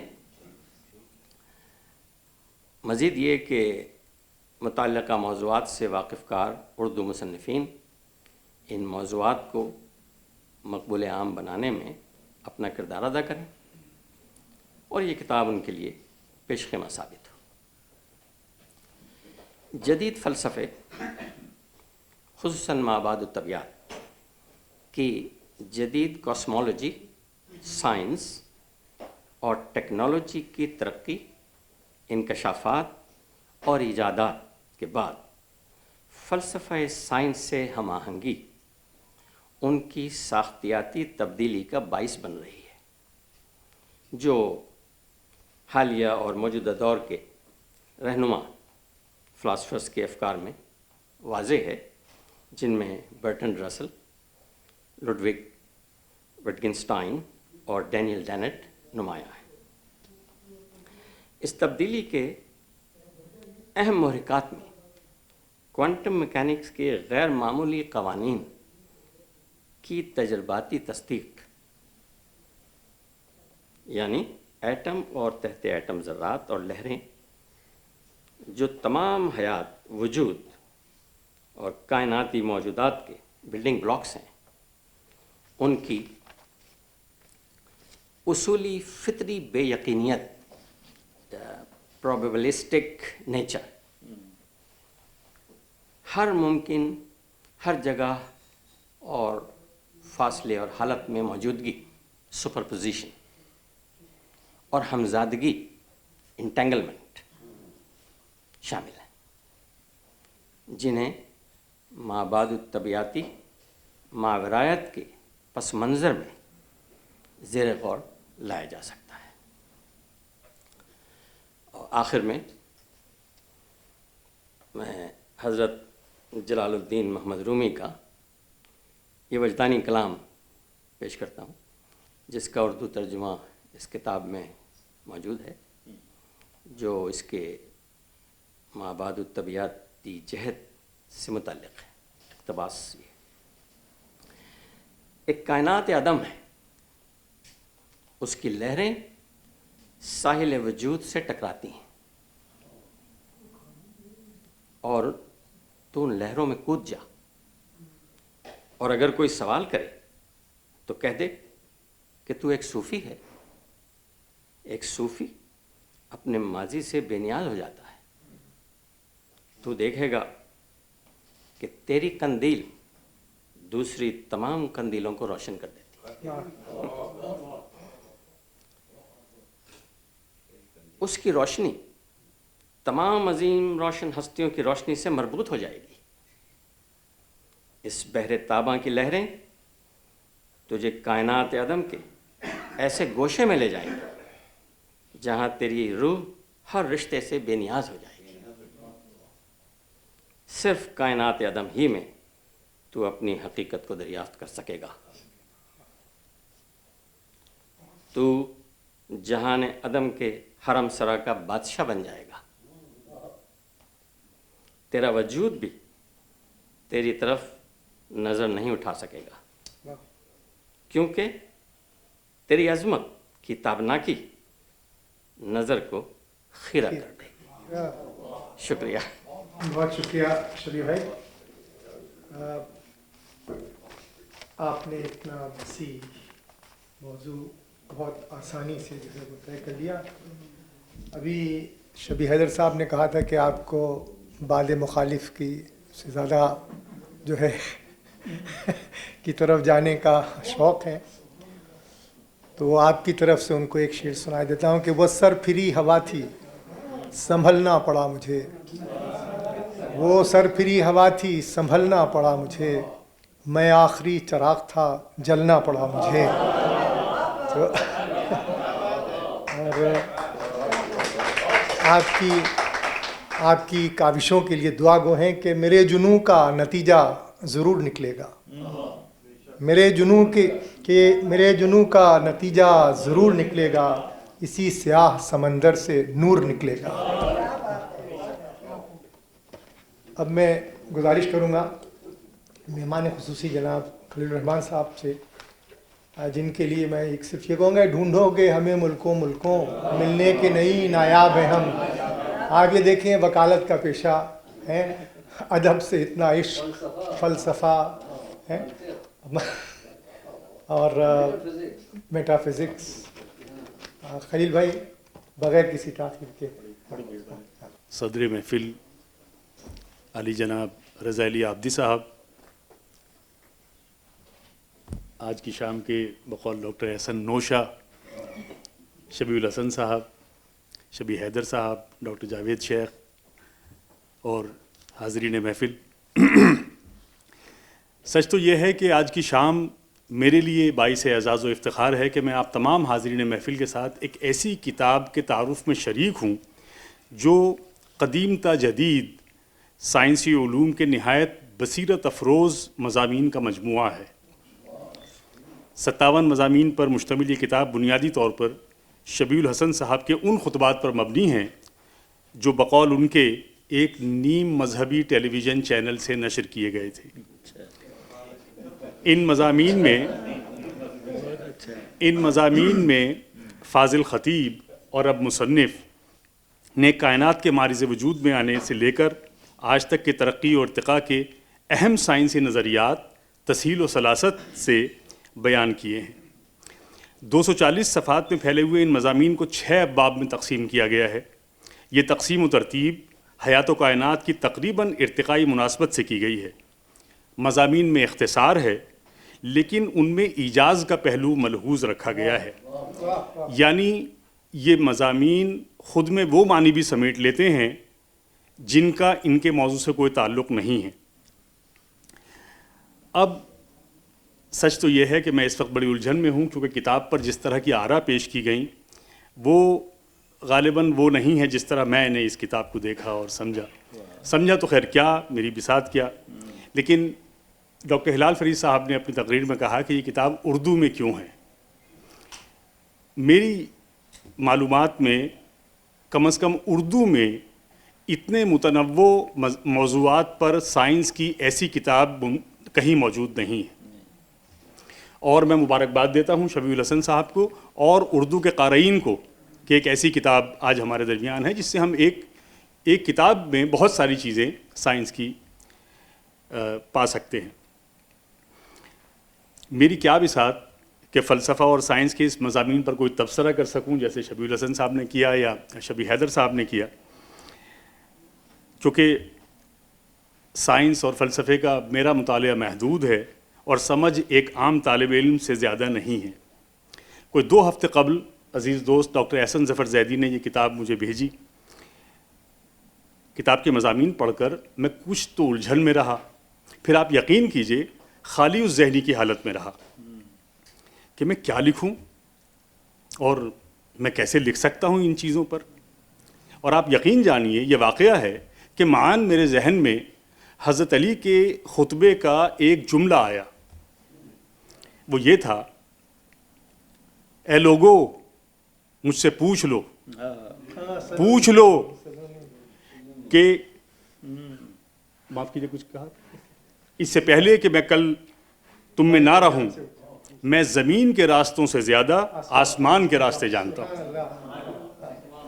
اور یہ جملہ کیا آیا, ایک طرح کی قندیل مل گئی سمجھ کو, اور میری ناقص سمجھ کے مطابق اس بلیغ خطاب میں زمین کے راستوں سے مراد دنیاوی, مادی, عقلی یعنی سائنس کی طریق فکر ہے, اور آسمانی راستوں سے مراد وجدانی یا اور آگے بڑھیں تو ایمانی طریق فکر ہے.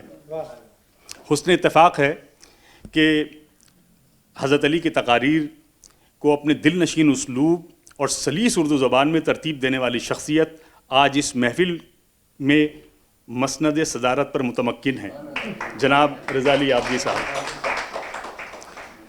اب مجھے گویا سوچنے کی ایک راہ مل گئی. حاضرین یہاں پر سب اہل علم ہیں, جو کوئی تفصیل میں جانے کی ضرورت ہے نہیں, لیکن میں آپ سے عرض کروں حیات و کائنات کو سمجھنے کے دو طریقے ہیں. پہلا طریقہ ہے تھرو گاڈ, یعنی بالواسطہ عقیدہ و ایمان, جو دنیا میں ہر زمانے میں اور ہر معاشرے میں آسمانی صحائف کی صورت میں نازل ہوئے یا القا ہوئے اور مذاہب کہلائے. یہ مذاہب اسی عقید و ایمان کی بنیاد بنے جس پر معاشرے کے لوگوں نے کائنات, الہیات اور حیات و ممات کے نظریے تشکیل کیے. انسان میں چونکہ جاننے کی, دریافت کرنے کی اور عقدہ کشائی کی آرزو جبلی طور سے موجود ہے, لہٰذا اس نے حیرت سے سوچا کہ یہ چاند, سورج, تارے, زمین, پہاڑ, صحرا کیا ہیں. اور حیرت سے مراد یہ وہی حیرت ہے جس کو علامہ اقبال نے دریا کو کوزے میں سمایا تھا. کسی نے پوچھا کہ عقل کی انتہا کیا ہے, فرمایا حیرت. اس شخص نے پھر پوچھا اور عشق کی انتہا کیا ہے, کہہ لیں گے عشق کی کوئی انتہا نہیں ہے. اس شخص نے کہا کہ آپ نے تو شعر میں کہا ہے تیرے عشق کی انتہا چاہتا ہوں. علامہ نے فوراً کہا دوسرا مصرع دیکھو میں نے کیا کہا ہے, میری سادگی دیکھ کیا چاہتا ہوں. لہٰذا حیرت سے مراد وہ حیرت ہے جہاں پر عقل کی حدود ختم ہوتی ہیں اور آدمی ایک عالم تحیر میں ہوتا ہے. تجسس میں درماندہ ہوا اور یہ سوچنے لگا یہ کس نے بنائے ہیں یا کیسے وجود میں آئے ہیں. ایک حیرت کی بات یہ ہے کہ انسان نے کسی بھی دور میں کسی بھی ارتقائی حالت میں یہ دعویٰ کبھی نہیں کیا, نہ یہ یقین کیا کہ یہ کائنات خود اس نے بنائی ہے, یعنی انسان نے. لہٰذا وہ جستجو کے ایک مسلسل سفر پر نکل کھڑا ہوا. عقیدے اور مذاہب نے سہل انداز میں اسے بتا دیا کہ یہ کائنات, یہ وجود اور اس کی حیات کیسے تخلیق ہوئی ہے, اور اگر مانو تو درست ہے ورنہ سفر جاری رکھو. حیات و کائنات کے اسرار کو سمجھنے کا دوسرا راستہ تھرو ناٹ گاڈ ہے. یہ وہی طریق فکر ہے جو انسانی ذہن کو تعقل, منطق, استدلال اور قیاس و قیافہ کی سمت لے جاتی ہے, جس کے یہ مضامین. اس سفر میں وجود و ارتقاء کی تشکیل و تنظیم کے نظریات بنتے ہیں. مشکل یہ ہے کہ فلسفے اور سائنس کے نظریات, تھیریز میں قطعیت نہیں ہوتی. اس بات کا ذکر بھی کیا گیا, شبیل حسن صاحب نے بھی ذکر کیا, اور یہ ہمیشہ تبدیل ہوتے رہتے ہیں.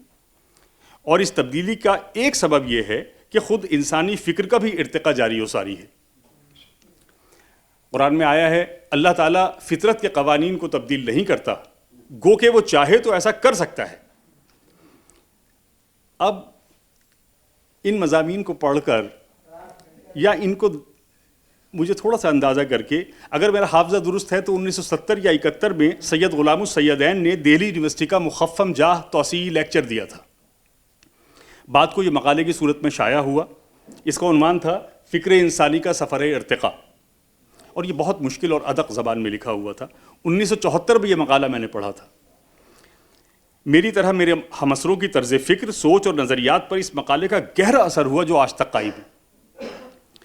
مجھے خوب یاد ہے کہ وہ مقالہ پڑھ کر مجھ پر جو کیفیت طاری ہوئی تھی وہی کیفیت شبیہ الحسن صاحب کا مجموعہ طلسم حیات پڑھتے ہوئے محسوس ہوئی۔ اب اس مجموعے میں شبیہ حیدر صاحب یہاں تشریف فرما ہیں اور انہوں نے اس کا تعارف بھی دیا ہے۔ ان مضامین کا تعارف نہایت پرشکو اور دلچسپ انگریزی میں اور اسلوب بیان میں تحریر کیا ہے۔ ان مضامین کے متنوع موضوعات اور سائنسی علوم کی شاخوں کا بیان ایسی فلالیس اور فلوئنٹ زبان میں کرنا آسان کام نہیں ہے۔ آپ یقین کیجئے انگریزی زبان گو کہ ہر قسم کے مضمون کی متحمل ہو سکتی ہے، لیکن اس میں حسن ہر ضرور نہیں کہ پیدا ہو۔ ہم سائنس کی کتابوں کو اس طرح نہیں پڑھ سکتے جیسے ہم انگریزی ادب کی کتابیں پڑھیں، اور میں بات بڑے یقین سے آپ سے عرض کر رہا ہوں بطور ایک انگریزی ادب کے طالب علم کے کہ شبیہ حیدر صاحب کے اس تعارف میں ایک خوبی ادبی اور لسانی بھی ہے۔ اب سچ تو یہ ہے کہ شبیہ حیدر صاحب کا تعارف پڑھنے کے بعد مجھے اس کتاب پر گفتگو کرنے کے لیے کچھ بچتا ہی نہیں۔ انہوں نے سچ لکھا ہے کہ یہ کتاب ذہنی انقلاب کا محرک بن سکتی ہے۔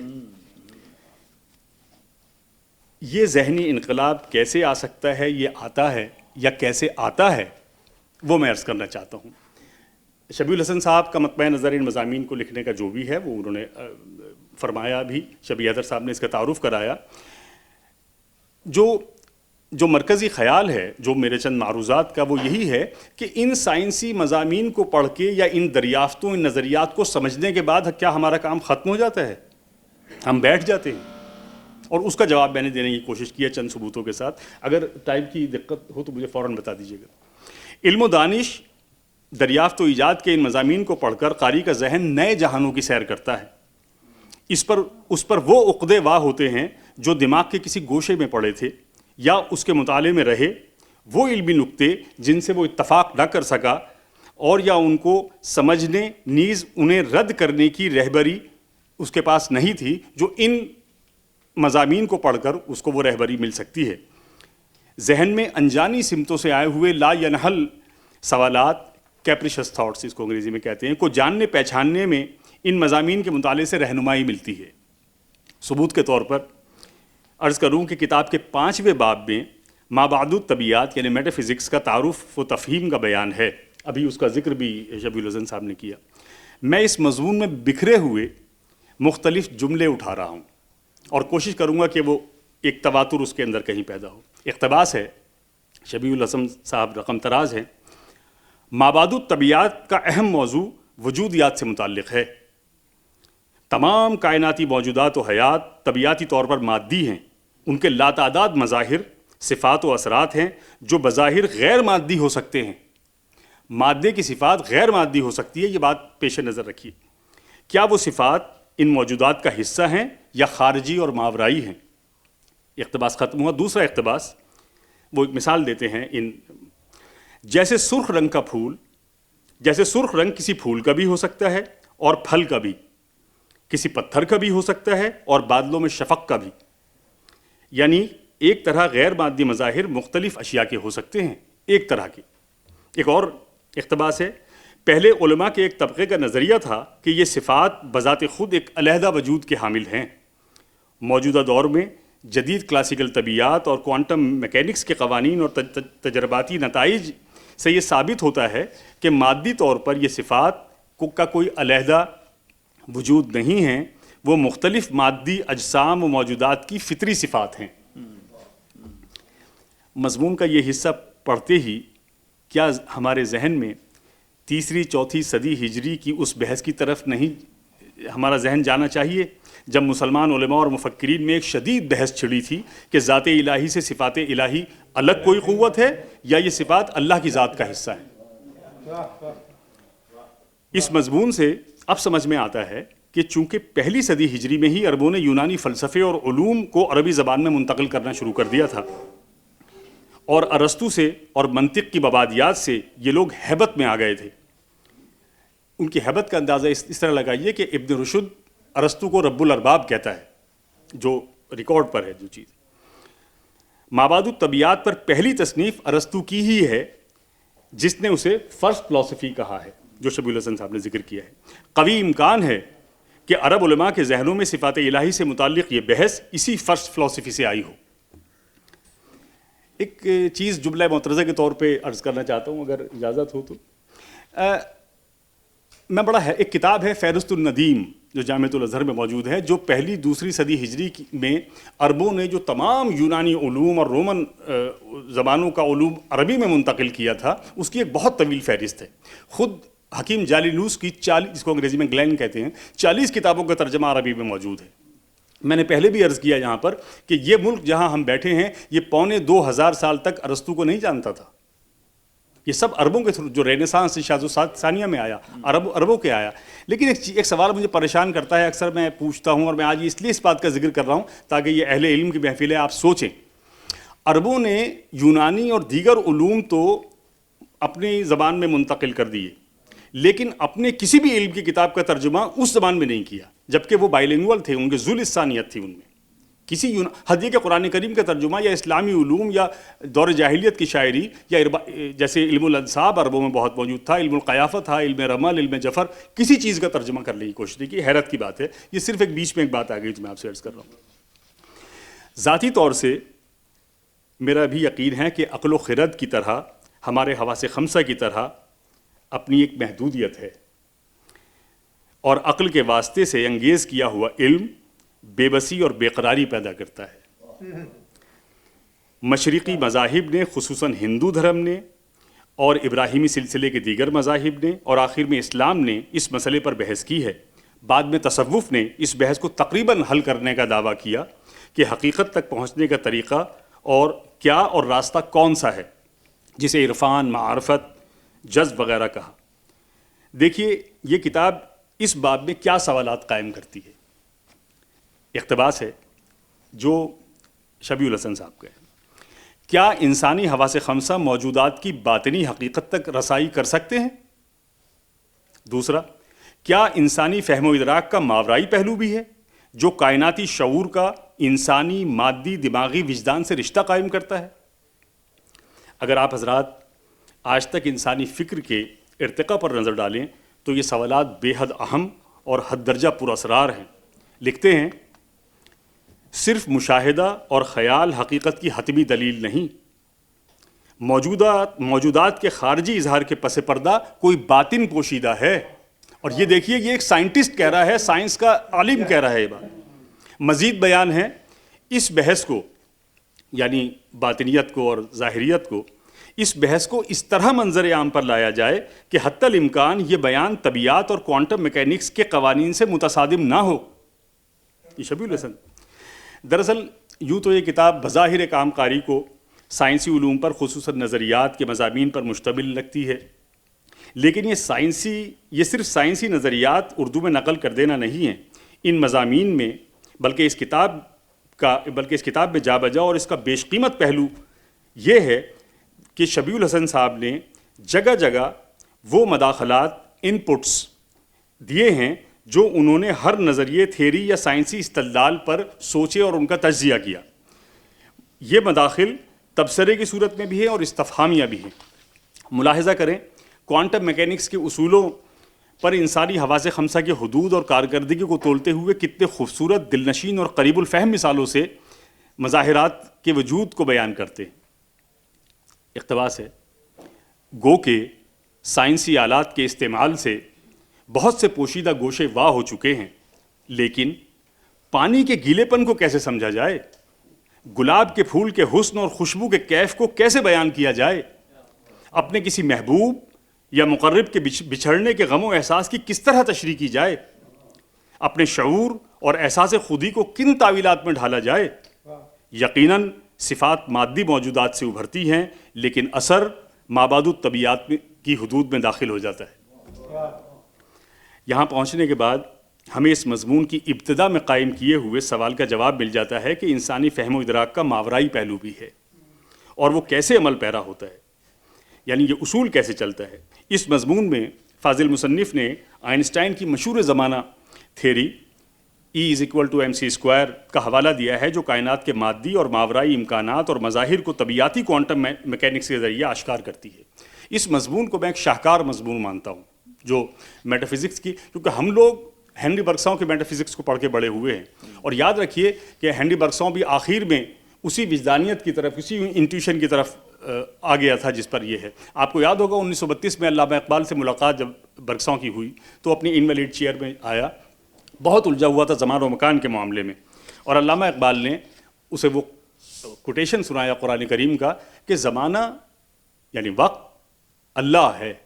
تو وہ اچھل پڑا اپنی کرسی میں، کہا یہ کس نے کہا، یہ کس نے کہا، اور پھر پوری ملاقات کے دوران وہ سوچ میں ڈوبا رہا. کمنگ بیک ٹو فاضل مصنف کے سمجھانے کا انداز نہایت سہل ہے. ڈاکٹر ہلال فرید نے کہا کہ ان کی اصطلاحات عربی کی ہیں اور مشکل ہیں. میں اس کا جواب آف کورس دوں گا، لیکن یہ کہ ان اصطلاحات کے بغیر یہ چیزیں بیان نہیں ہو سکتی. گو کہ زبان اور اصطلاحات نامانوس ہیں، اور یہ مقولہ اتفاق سے سید غلام السیدین کا ہی ہے فکر انسانی کا سفر ارتقاء میں. انہوں نے کہا کہ جس زبان میں ہم آٹے دال کا بھاؤ کرتے ہیں اس زبان میں تاریخ، فلسفہ اور ادب کا بیان نہیں کیا جا سکتا. وہ زبان، وہ الفاظ، وہ ڈکشن، وہ اصطلاحات جو اس موضوع کی متحمل ہو سکتی ہیں وہی استعمال میں آتی ہیں. پھر بھی شبیع الحسن صاحب نے ہلکے پھلکے پیرائے میں سائنس کے وہ حقائق بیان کر دیے ہیں جن کے ذکر سے ہی ہم لوگوں پر ہیبت طاری ہو جاتی ہے.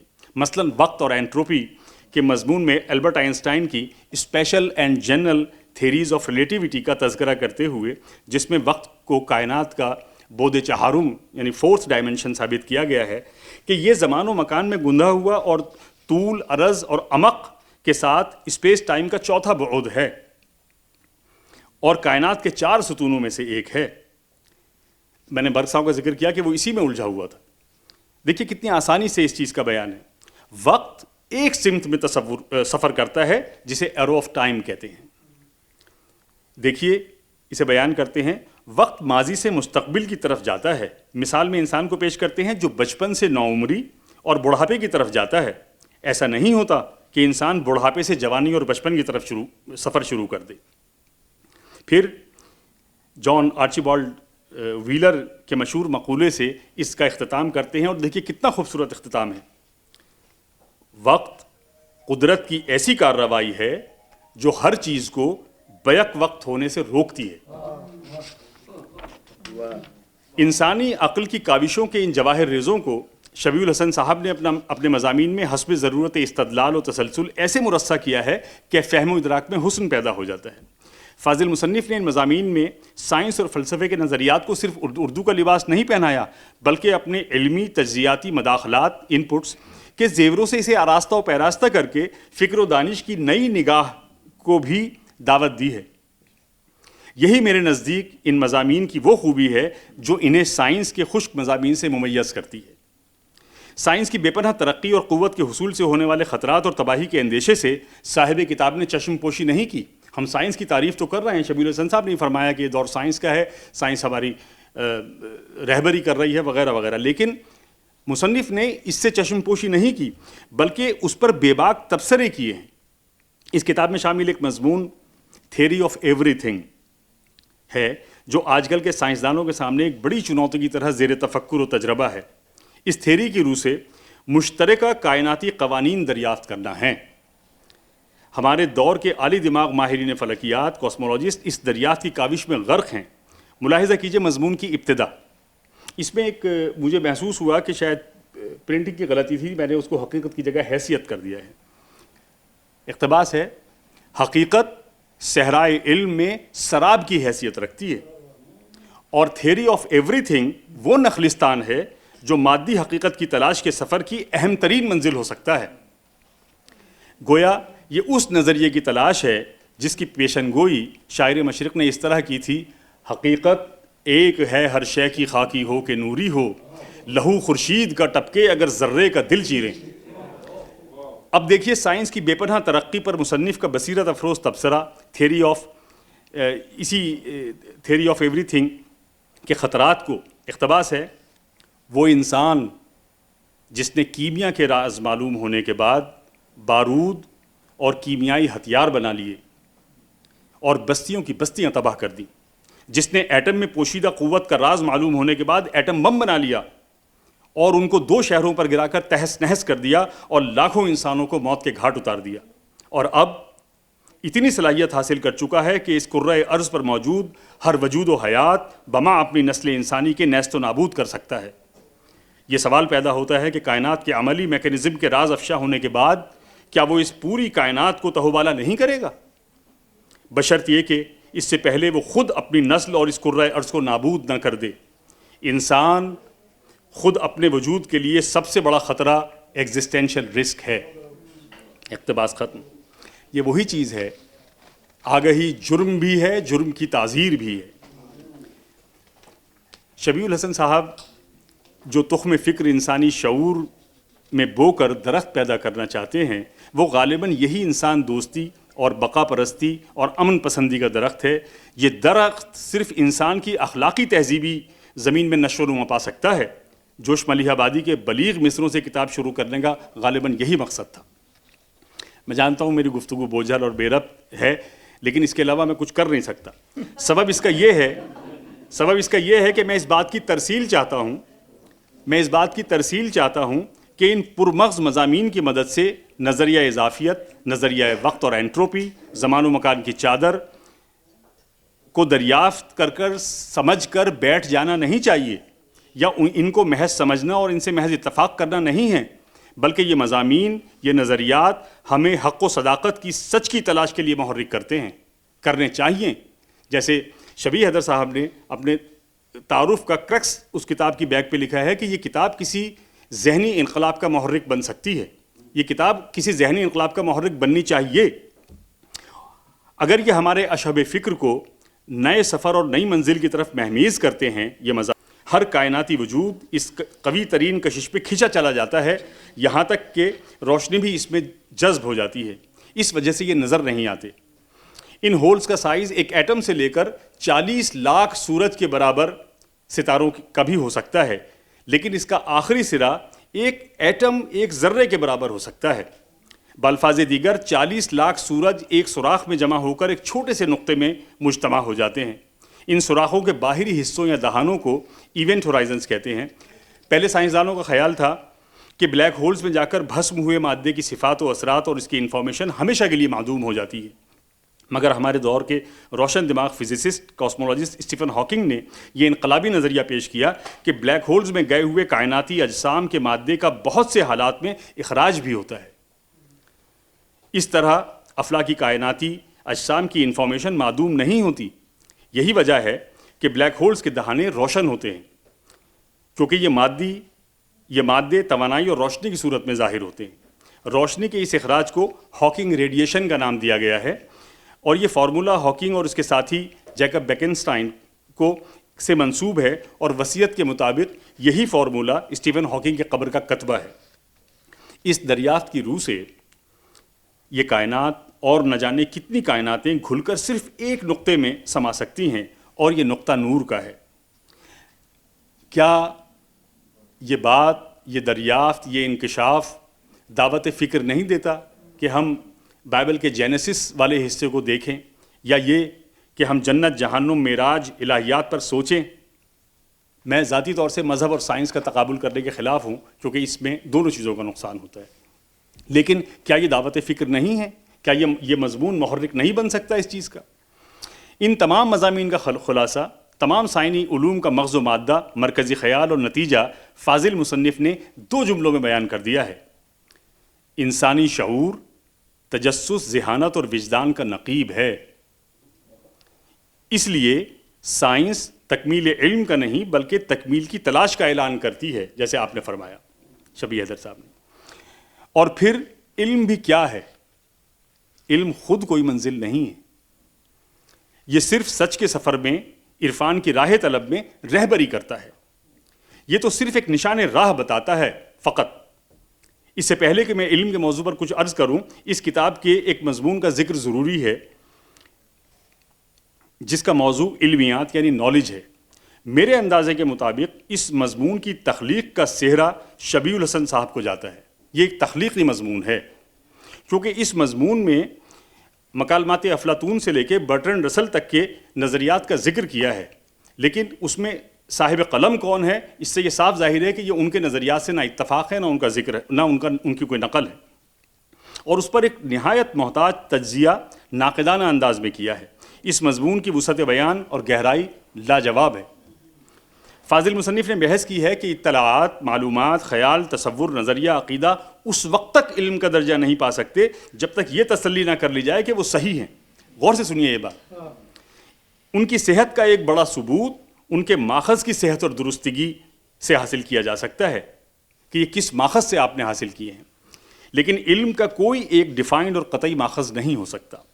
شبیع الحسن صاحب آگے ایک بلیغ جملہ تحریر کرتے ہیں، ہماری کم علمی کی حدود ہمارے علم سے بہت زیادہ ہوتی ہے۔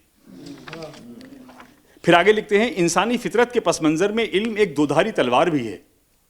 انسان جہاں اخلاق کی بلندیوں کو چھو سکتا ہے، اپنی ذہانت و وجدان سے افلاک کے دریچے وا کر سکتا ہے، وہ جہالت کے اندھیروں میں ڈوب بھی سکتا ہے، قتل و غارت کری کر سکتا ہے، وغیرہ وغیرہ۔ چھوڑ اب معزز سامعین، علم کا رتبہ انسان کے کردار کی تشکیل، ذہنی ترقی یعنی فکر و تخیل کی پرداخت میں نہایت اہم ہے۔ یہ بات بھی درست ہے کہ علم کا ذریعہ یا ماخذ صرف اکتسابی نہیں ہو سکتا، یہ فطری جبلی بھی ہو سکتا ہے، جیسے کہ حکیم سقراط نے اس لڑکے کا ذکر کیا ہے جو بے پڑھا لکھا تھا اور اس کے سوال کا جواب دے دیا۔ مثال کے طور پہ ایک نوجوان ایک اپنے پائیں باغ میں بیٹھا ہے، اس نے درخت سے گرتا ہوا ایک سیب دیکھا اور سوچنے لگا کہ یہ سیب نیچے کیوں گرا، دائیں بائیں یا اوپر کیوں نہیں گیا۔ اس نوجوان کے ذہن میں علم کا بٹن دب گیا، سوچ کا فلیتہ سلگ گیا، پھر جو کچھ اس نے دریافت کیا وہ کشش ثقل کا قانون تھا اور وہ لڑکا اسحاق نیوٹن تھا۔ آپ سے عرض کروں، ابھی میں ایک بہت ہی عمدہ کتاب نظر سے گزری، ایک بہت ہی لائق مفسر قرآن ہے، وہی پر ان کا ایک مضمون میں نے پڑھا جو بہت ہے تو ذرا مشکل اور ٹیکنیکل۔ وہی کے لفظی معنی ہیں اشارہ، اشارہ خفی، خاموشی سے اشارہ جو سرعت کے ساتھ ہو، سریع اشارہ، اور وہ اشارہ ایسا ہو کہ صرف کرنے والے اور جس کو کیا جائے اس کے درمیان رہے، یہ وحی کے معنی ہے۔ اور قرآن کریم میں وحی کئی، جیسے ہم نے شہد کی مکھی کو، اوہینا لفظ استعمال کیا گیا، شہد کی مکھی کو ہم نے یہ وحی بھیجی کہ تو پہاڑوں میں، چٹانوں میں اپنا گھر بنا اور وہ نیکٹر لا کے جمع کرتی ہے، وغیرہ وغیرہ۔ اور ایک وحی حضرت موسیٰ کی والدہ پر بھی، وہاں بھی لفظ وحی کا استعمال ہوا ہے کہ ہم نے اس سے کہا تو خاطر جمع رکھ، تو ہی اس بچے کو دودھ پلائے گی، وہاں بھی لفظ وحی کا استعمال ہوا۔ لہٰذا یہ میں نے اس لیے عرض کیا کہ جو کچھ میں کہنے جا رہا ہوں وہ ممکن ہے اس سے بات ذرا سی الگ لگے۔ انہوں نے اسحاق نیوٹن کے ذہن میں آئے ہوئے اس خیال کو ایک قسم کا اشارہ یا ایک قسم کی وحی کہا ہے کہ یہ سیب کیا اس سے پہلے لوگوں نے گرتے ہوئے سیب نہیں دیکھے تھے؟ لاکھوں مرتبہ دیکھے ہوں گے، اس کے زمانے میں بھی دیکھ رہے ہوں گے، لیکن کسی کو یہ خیال نہیں آیا۔ جو اسے خیال آیا، جو سرعت سے وہ اشارہ ہوا، فطرت نے، چلیے میں براڈلی بات کروں، فطرت نے اشارہ کیا، وہ علم کا اشارہ تھا، کیونکہ علم کی بنیاد تجسس ہوتی ہے۔ علم کے ماخذ کچھ بھی ہو سکتے ہیں۔ بقول شبیع الحسن صاحب، صرف مشاہدہ یا صرف منطق حرف آخر نہیں، خیال اور وجدان اہم ہیں، لیکن یہ سب خطا پذیری سے پاک نہیں ہو سکتے۔ میں اس جملے کو دوبارہ پڑھنا چاہتا ہوں۔ صرف مشاہدہ یا صرف منطق حرف آخر نہیں، خیال اور وجدان اہم ہیں، لیکن یہ سب خطا پذیری سے پاک نہیں ہو سکتے۔ مضمون کا یہ جملہ ذہن کہیں اور لے جاتا ہے۔ شبیع الحسن صاحب نے اپنے مضمون میں ایمینوئل کانٹ کا ذکر کیا ہے۔ ابھی یہاں پر ایک صاحب ہیں جو فلسفے میں ڈاکٹریٹ کر رہے ہیں، ان سے میری بات ہو رہی تھی، جس کی 18ویں صدی میں آئی ہوئی کتاب کرٹیک آف پیور ریزن نے پورے مغرب میں ایک انقلاب برپا پیدا کر دیا تھا، اور تمام وہ مستند نظریے ڈھہ گئے تھے جو اس سے پہلے قائم تھے، اور نئے نظریوں کو لوگ تشکیک اور اشتباہ سے دیکھنے لگے تھے۔ اس نے یہی ثابت کیا تھا کہ عقل محض دھوکہ دے سکتی ہے۔ بقول علامہ اقبال، عقل یار ہے سو بھیس بنا لیتی ہے۔ اپنے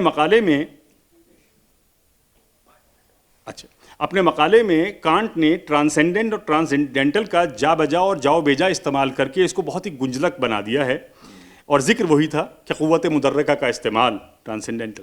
اب میں اس کو چھوڑ رہا ہوں کیونکہ وقت شاید کم ہے، لیکن اس سے پہلے میں آپ کو کانٹ سے 200 سال پیچھے لیے چلتا ہوں، جب تقریباً یہی بات ہمارے یہاں ہندوستان میں مشرق میں یہ بات کہی گئی۔ ایک فقیر منش عالم کو گوالیار کی جیل میں قید کر دیا گیا. اس کا جرم یہ تھا کہ اس نے شہنشاہ جہانگیر کو سجدہ کرنے سے انکار کر دیا تھا. یہ شخص شیخ مجدد الفسانی تھے. انہوں نے اس 3.5 سال کی قید و صعوبت کے دوران خطوط لکھے ہیں جو اب شائع ہو گئے ہیں، جن کو مکتوبات ربانی کہتے ہیں. انہوں نے ابراہیم قبادیانی کو ایک طویل خط لکھا ہے، میں اس کا پہلے بھی ذکر کر چکا ہوں. تحریر فرماتے ہیں کہ انسانی حواس خمسہ سے انکار نہیں کیا جا سکتا، لیکن ان کی محدودیت بھی مسلم ہے.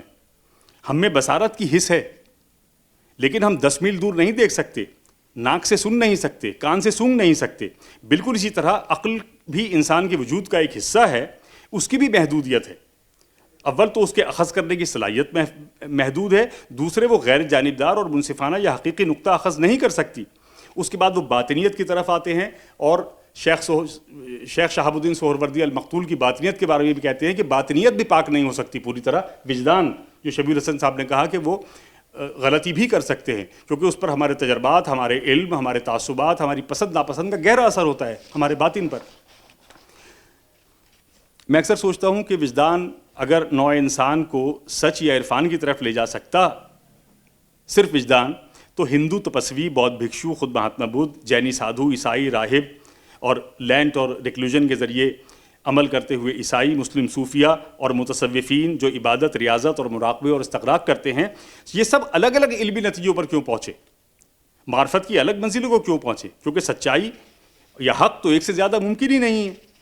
شبیہ الحسن صاحب نے ایک بہت بلیغ جملہ اس میں لکھا ہے: سچ کی تلاش غیر یقینی راستوں سے گزرتے ہوئے منزل یقین تک پہنچتی ہے. جدید سائنس اور ٹیکنالوجی نے یہ راستے ہموار کر دیے. اب میں اس بوجھل اور خوش گفتگو کو ختم کرتا ہوں اور صرف ایک بات میں عرض کرنا چاہتا ہوں کہ ان مضامین کے مجموعے کا نام طلسم حیات ہے.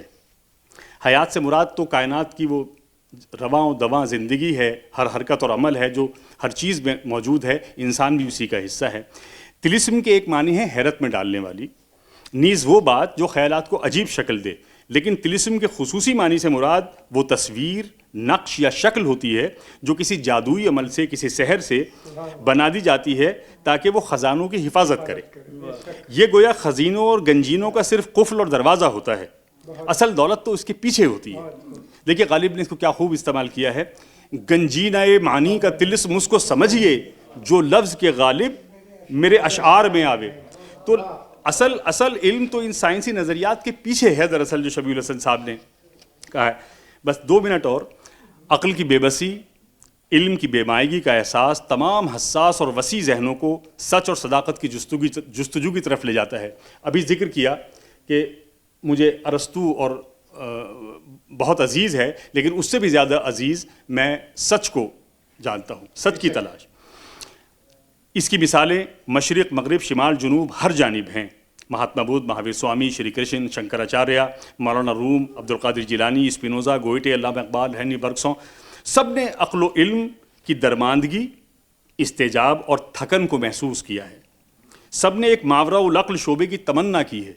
مذاہب، شعریات اور تصوف نے اسے دل کا نام دیا ہے. شبیہ حیدر صاحب، اس سے مراد جسم کا وہ عضو نہیں ہے جو فقط بدن میں خون کو پمپ کرتا ہے، بلکہ یہ وجود کا وہ جیتا جاگتا عمل و احساس ہے جو عقل و خرد سے مختلف بلکہ متخالف ہے. عقل کی بنیادی اہمیت سے نہ تو مفر ممکن ہے اور نہ انکار. تو جب یہ عقل کا میزان پہاڑ جیسے حقائق نہیں تول سکتا، تو پھر یہیں سے اس نادیدہ سفر کی طرف سفر شروع ہوتا ہے، اس معنی بے لفظ کی تلاش شروع ہوتی ہے جو منزل بھی ہے اور اختتام بھی ہے، سچ بھی ہے اور حق بھی ہے.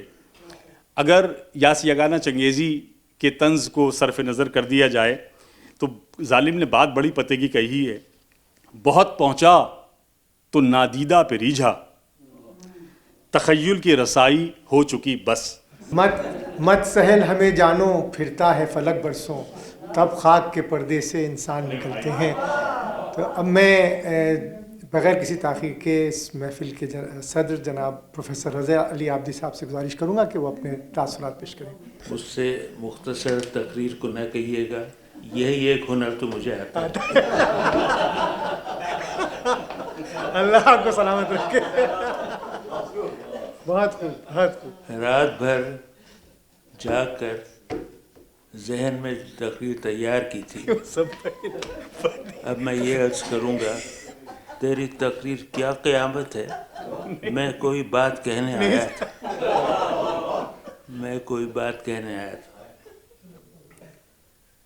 بات یہ ہے کہ میں غلط آدمی صدر بنا دیا گیا ہوں. نہ میں سائنس کا آدمی ہوں نہ فلسفے کا آدمی ہوتا تو اس کتاب کا مصنف میں ہوتا. سائنس کا آدمی ہوتا تو اپنے باقی 5 بھائیوں کی طرح انجینئر ہوتا.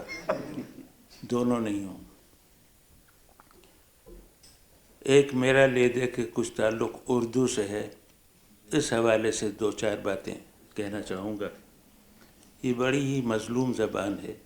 اس پہ بڑی زیادتیاں ہوتی رہی ہیں لیکن بڑی سخت جان زبان ہے. زندہ ہے اور رہے گی اور اپنے زندگی کو اپنے وجود کو منواتی رہے گی. اب یہاں اتنی خاموشی چھائی رہی جیسے ہی ایک شعر پڑھا گیا محفل میں جان پڑ گئی. تو یہ میں یہ عرض کرنا چاہتا تھا کہ اردو زبان بہت بدنام ہے.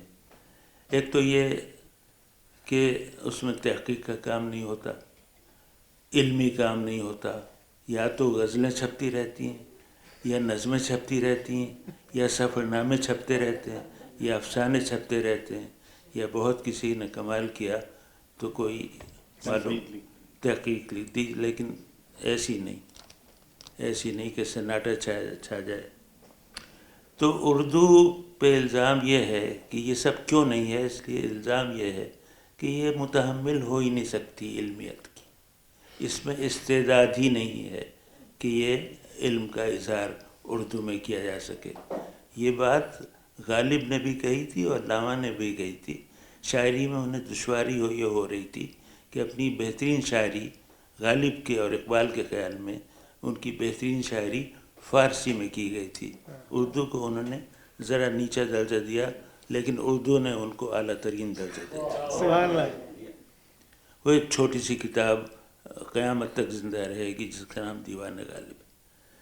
تو اردو میں استعداد نہیں ہے, وہ یہ کام کر نہیں سکتی. اس میں گنجائش نہیں ہے, اس میں علمی مباحثے نہیں ہو سکتے. اور یہ بات کسی حد تک درست بھی ہے. اس لیے جس کسی نے یہ کتاب لکھی اسے میرا سلام. اس نے بڑی ہمت کا بہادری کا مظاہرہ کیا.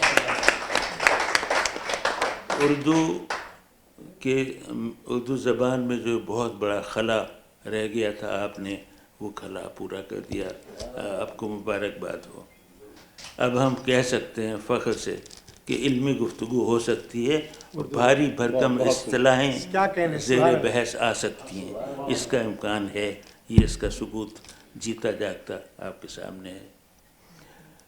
میں اس کتاب کو میں نے بہت جی لگا کے پڑھا. اس کی ایک خوبی ہے, ویسے ہی بہت سنجیدہ کتاب ہے جسے عام زبان میں گمبھیر کہتے ہیں. بے انتہا گمبھیر زبان ہے. اسے پڑھنے کے لیے بڑی جرأت اور بہادری کا مظاہرہ کرنا پڑتا ہے. لیکن جب آپ اسے پڑھتے ہیں تو پھر وہ روشنی کے چراغ دماغ کے اندر ذہن کے اندر جلنا شروع ہوتے ہیں جنہیں ہم ستارہ کہتے ہیں, جو جگمگاتے ہیں. تو اس میں جتنی باتیں لکھی گئی ہیں ان سب کو ہم نے ان کی بنیادیں کہیں نہ کہیں پڑھی ہیں یا سنی ہیں. اتنا ہمارا مطالعہ ضرور ہے. جو اس میں عمیق باتیں کہی گئی ہیں ان کا بنیادی علم ہم کو ہے. اب جب آپ اس کی فہرست پہ نگاہ ڈالیں تو پھر بہت سی چیزیں ایسے موضوعات آپ کے سامنے آتے ہیں جو آپ کو بنیادی علم تو ہے, سطحی علم تو ہے, اس کی گہرائی میں آپ کبھی نہیں گئے. یہ کتاب آپ کو گہرائی میں لے جاتی ہے. مثال کے طور پہ ایک جو ہم سنتے رہے ہیں آج کل بلیک ہولز, ہم نے پڑھا ہے سنا ہے بلیک ہولز کیا ہوتے ہیں. غضب کی کشش ہوتی ہے, ہر چیز کو کھینچ لیتے ہیں یہاں تک کہ روشنی کو بھی. لیکن اتنا تو معلوم ہے. اس سے زیادہ معلوم کرنا چاہیں آپ تو پھر یہ کتاب ہماری مدد کو آتی ہے. یہ کتاب خلاؤں کو پر کرتی ہے. خلاؤں سے میری مراد آسمان اور زمین نہیں, ذہنی خلاؤں کو پر کرتی ہے یہ کتاب اور جواب دیتی ہے. بہت کم کتابیں جواب فراہم کرتی ہیں. سوال تو سب اٹھاتے ہیں لیکن یہ کتاب جواب فراہم کرتی ہے. اس میں جن موضوعات پر گفتگو کی گئی ہے ان کی فہرست میں خود نہیں بیان کروں گا، اس لیے کہ میں کم علم ہوں اور کہیں پھسل نہ جاؤں. اس کتاب ہی سے میں ان موضوعات کی ایک فہرست بنا کے لایا ہوں جو اس میں ڈسکس کیے گئے ہیں. کتاب میں حیات و کائنات سے متعلق موضوعات پہ بحث کی گئی ہے جن میں جدید سائنس اور ٹیکنالوجی کی ترقی، اس راہ میں ہونے والی تحقیق اور عملی تجربات کے نتائج بیان کرنے کے علاوہ مغربی فلسفیانہ اور مابعد الطبیعتی نظریات، مثلاً وحدت الوجود، وجودیت، کائناتی موجودات، جبر و قدر، علمیات، اخلاقیات، شعور اور حقیقت کی تلاش جیسے عنوان شامل ہیں. یہ ذمہ داری میں نے آپ ہی پہ ڈال دی، میرے بس کا نہیں تھا. یہ فہرست میں ترتیب نہیں دے سکتا تھا. لیکن یہ کتاب جو ہے اس میں خوبی یہ ہے، ایک بار یہ ہوا ریل گاڑی میں ٹیوب میں بیٹھا، اردو کا کتابچہ پڑھا ہوا نظر آیا مجھے، سیٹ پر کوئی چھوڑ گیا تھا. میں نے اٹھا کے دیکھا کسی مسیحی مسلک کی وہ کتاب تھی جس نے کہیں سے کمال کے جملے چنے تھے، ظاہر ہے کسی آسمانی صحیفے سے. اس میں جو پہلا جملہ تھا وہ آج تک میرے ذہن میں بسا ہوا ہے. اسے میں ہزار طرح سے سوچتا ہوں، وہ ہزار طرح سے میرے سامنے آتا ہے. پہلا جملہ یہ تھا، اور یہ میں نے کہیں اور نہیں پڑھا: جب کائنات نہیں تھی تو آواز تھی. اب سوچتا ہوں کہ کوئی آواز آئی ہوگی تو کائنات بنی ہوگی نا. کسی نے کچھ کہا ہوگا، کوئی حکم دیا ہوگا، کوئی خواہش ظاہر کی ہوگی، کوئی چھپی ہوئی تمنا. مولا علی فرماتے ہیں نہ کوئی منصوبہ بندی کی گئی، نہ کوئی نقشے بنائے گئے، نہ کہیں سے تقلید کی گئی، نہ کہیں سے خیال لیا گیا، بس کہا کہ ہو جا اور ہو گیا. تو اس طرح کی چیزیں ذہن میں سوال اٹھاتی ہیں، یہ کتاب جواب فراہم کرتی ہے. یہ کتاب اس کا ایک پیراگراف مجھے ایسا ملا کہ اب تک کسی تقریر میں اس کا ذکر نہیں، اس لیے اس کا تمام سیرا میں اپنے ساتھ اور اسی پر میں اپنی گفتگو ختم کرتا ہوں، کیونکہ یہی مجھے ایک ہنر آتا ہے مختصر تقریر کا. تمام بحث کو یوں سمیٹا گیا ہے کہ آج جو فکشن لکھا جا رہا ہے، سائنس فکشن جسے کہتے ہیں، آج جو فکشن لکھا جا رہا ہے اور جو تصوراتی منظر کشی کی جا رہی ہے، وہ آنے والے کل کی حقیقت بنتا ہوا نظر آ رہا ہے. اس سمندر میں جانا، چاند پہ جانا، دنیا کے گرد 80 دن میں سفر پورا کرنا، یہ سب جو تصوراتی نقشے کھینچے گئے تھے وہ سب حقیقت بنتے نظر آ رہے ہیں. جدید کلاسیکل سائنس اور طبیعیاتی کوانٹم میکینکس کے عامل قوانین اور قابل مشاہدہ ڈیٹا کے مطابق دیکھا جائے تو عالم امکان لامحدود ہے. یہ آ رہا ہے اس کلیدی جملے کی طرف جو میں لے کے آیا ہوں کہ اگر دیکھا جائے تو عالم امکان لامحدود ہے.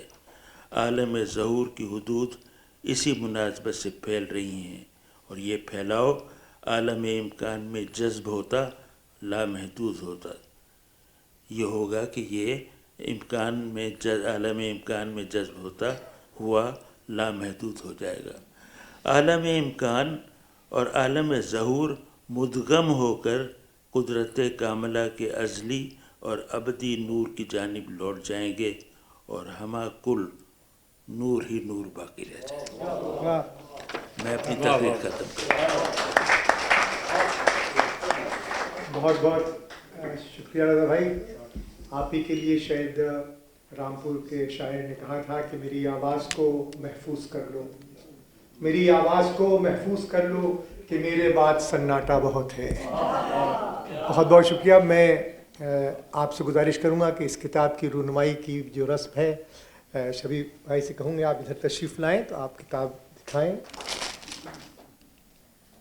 نہیں آپ آ نہیں رہے ہیں ذرا سا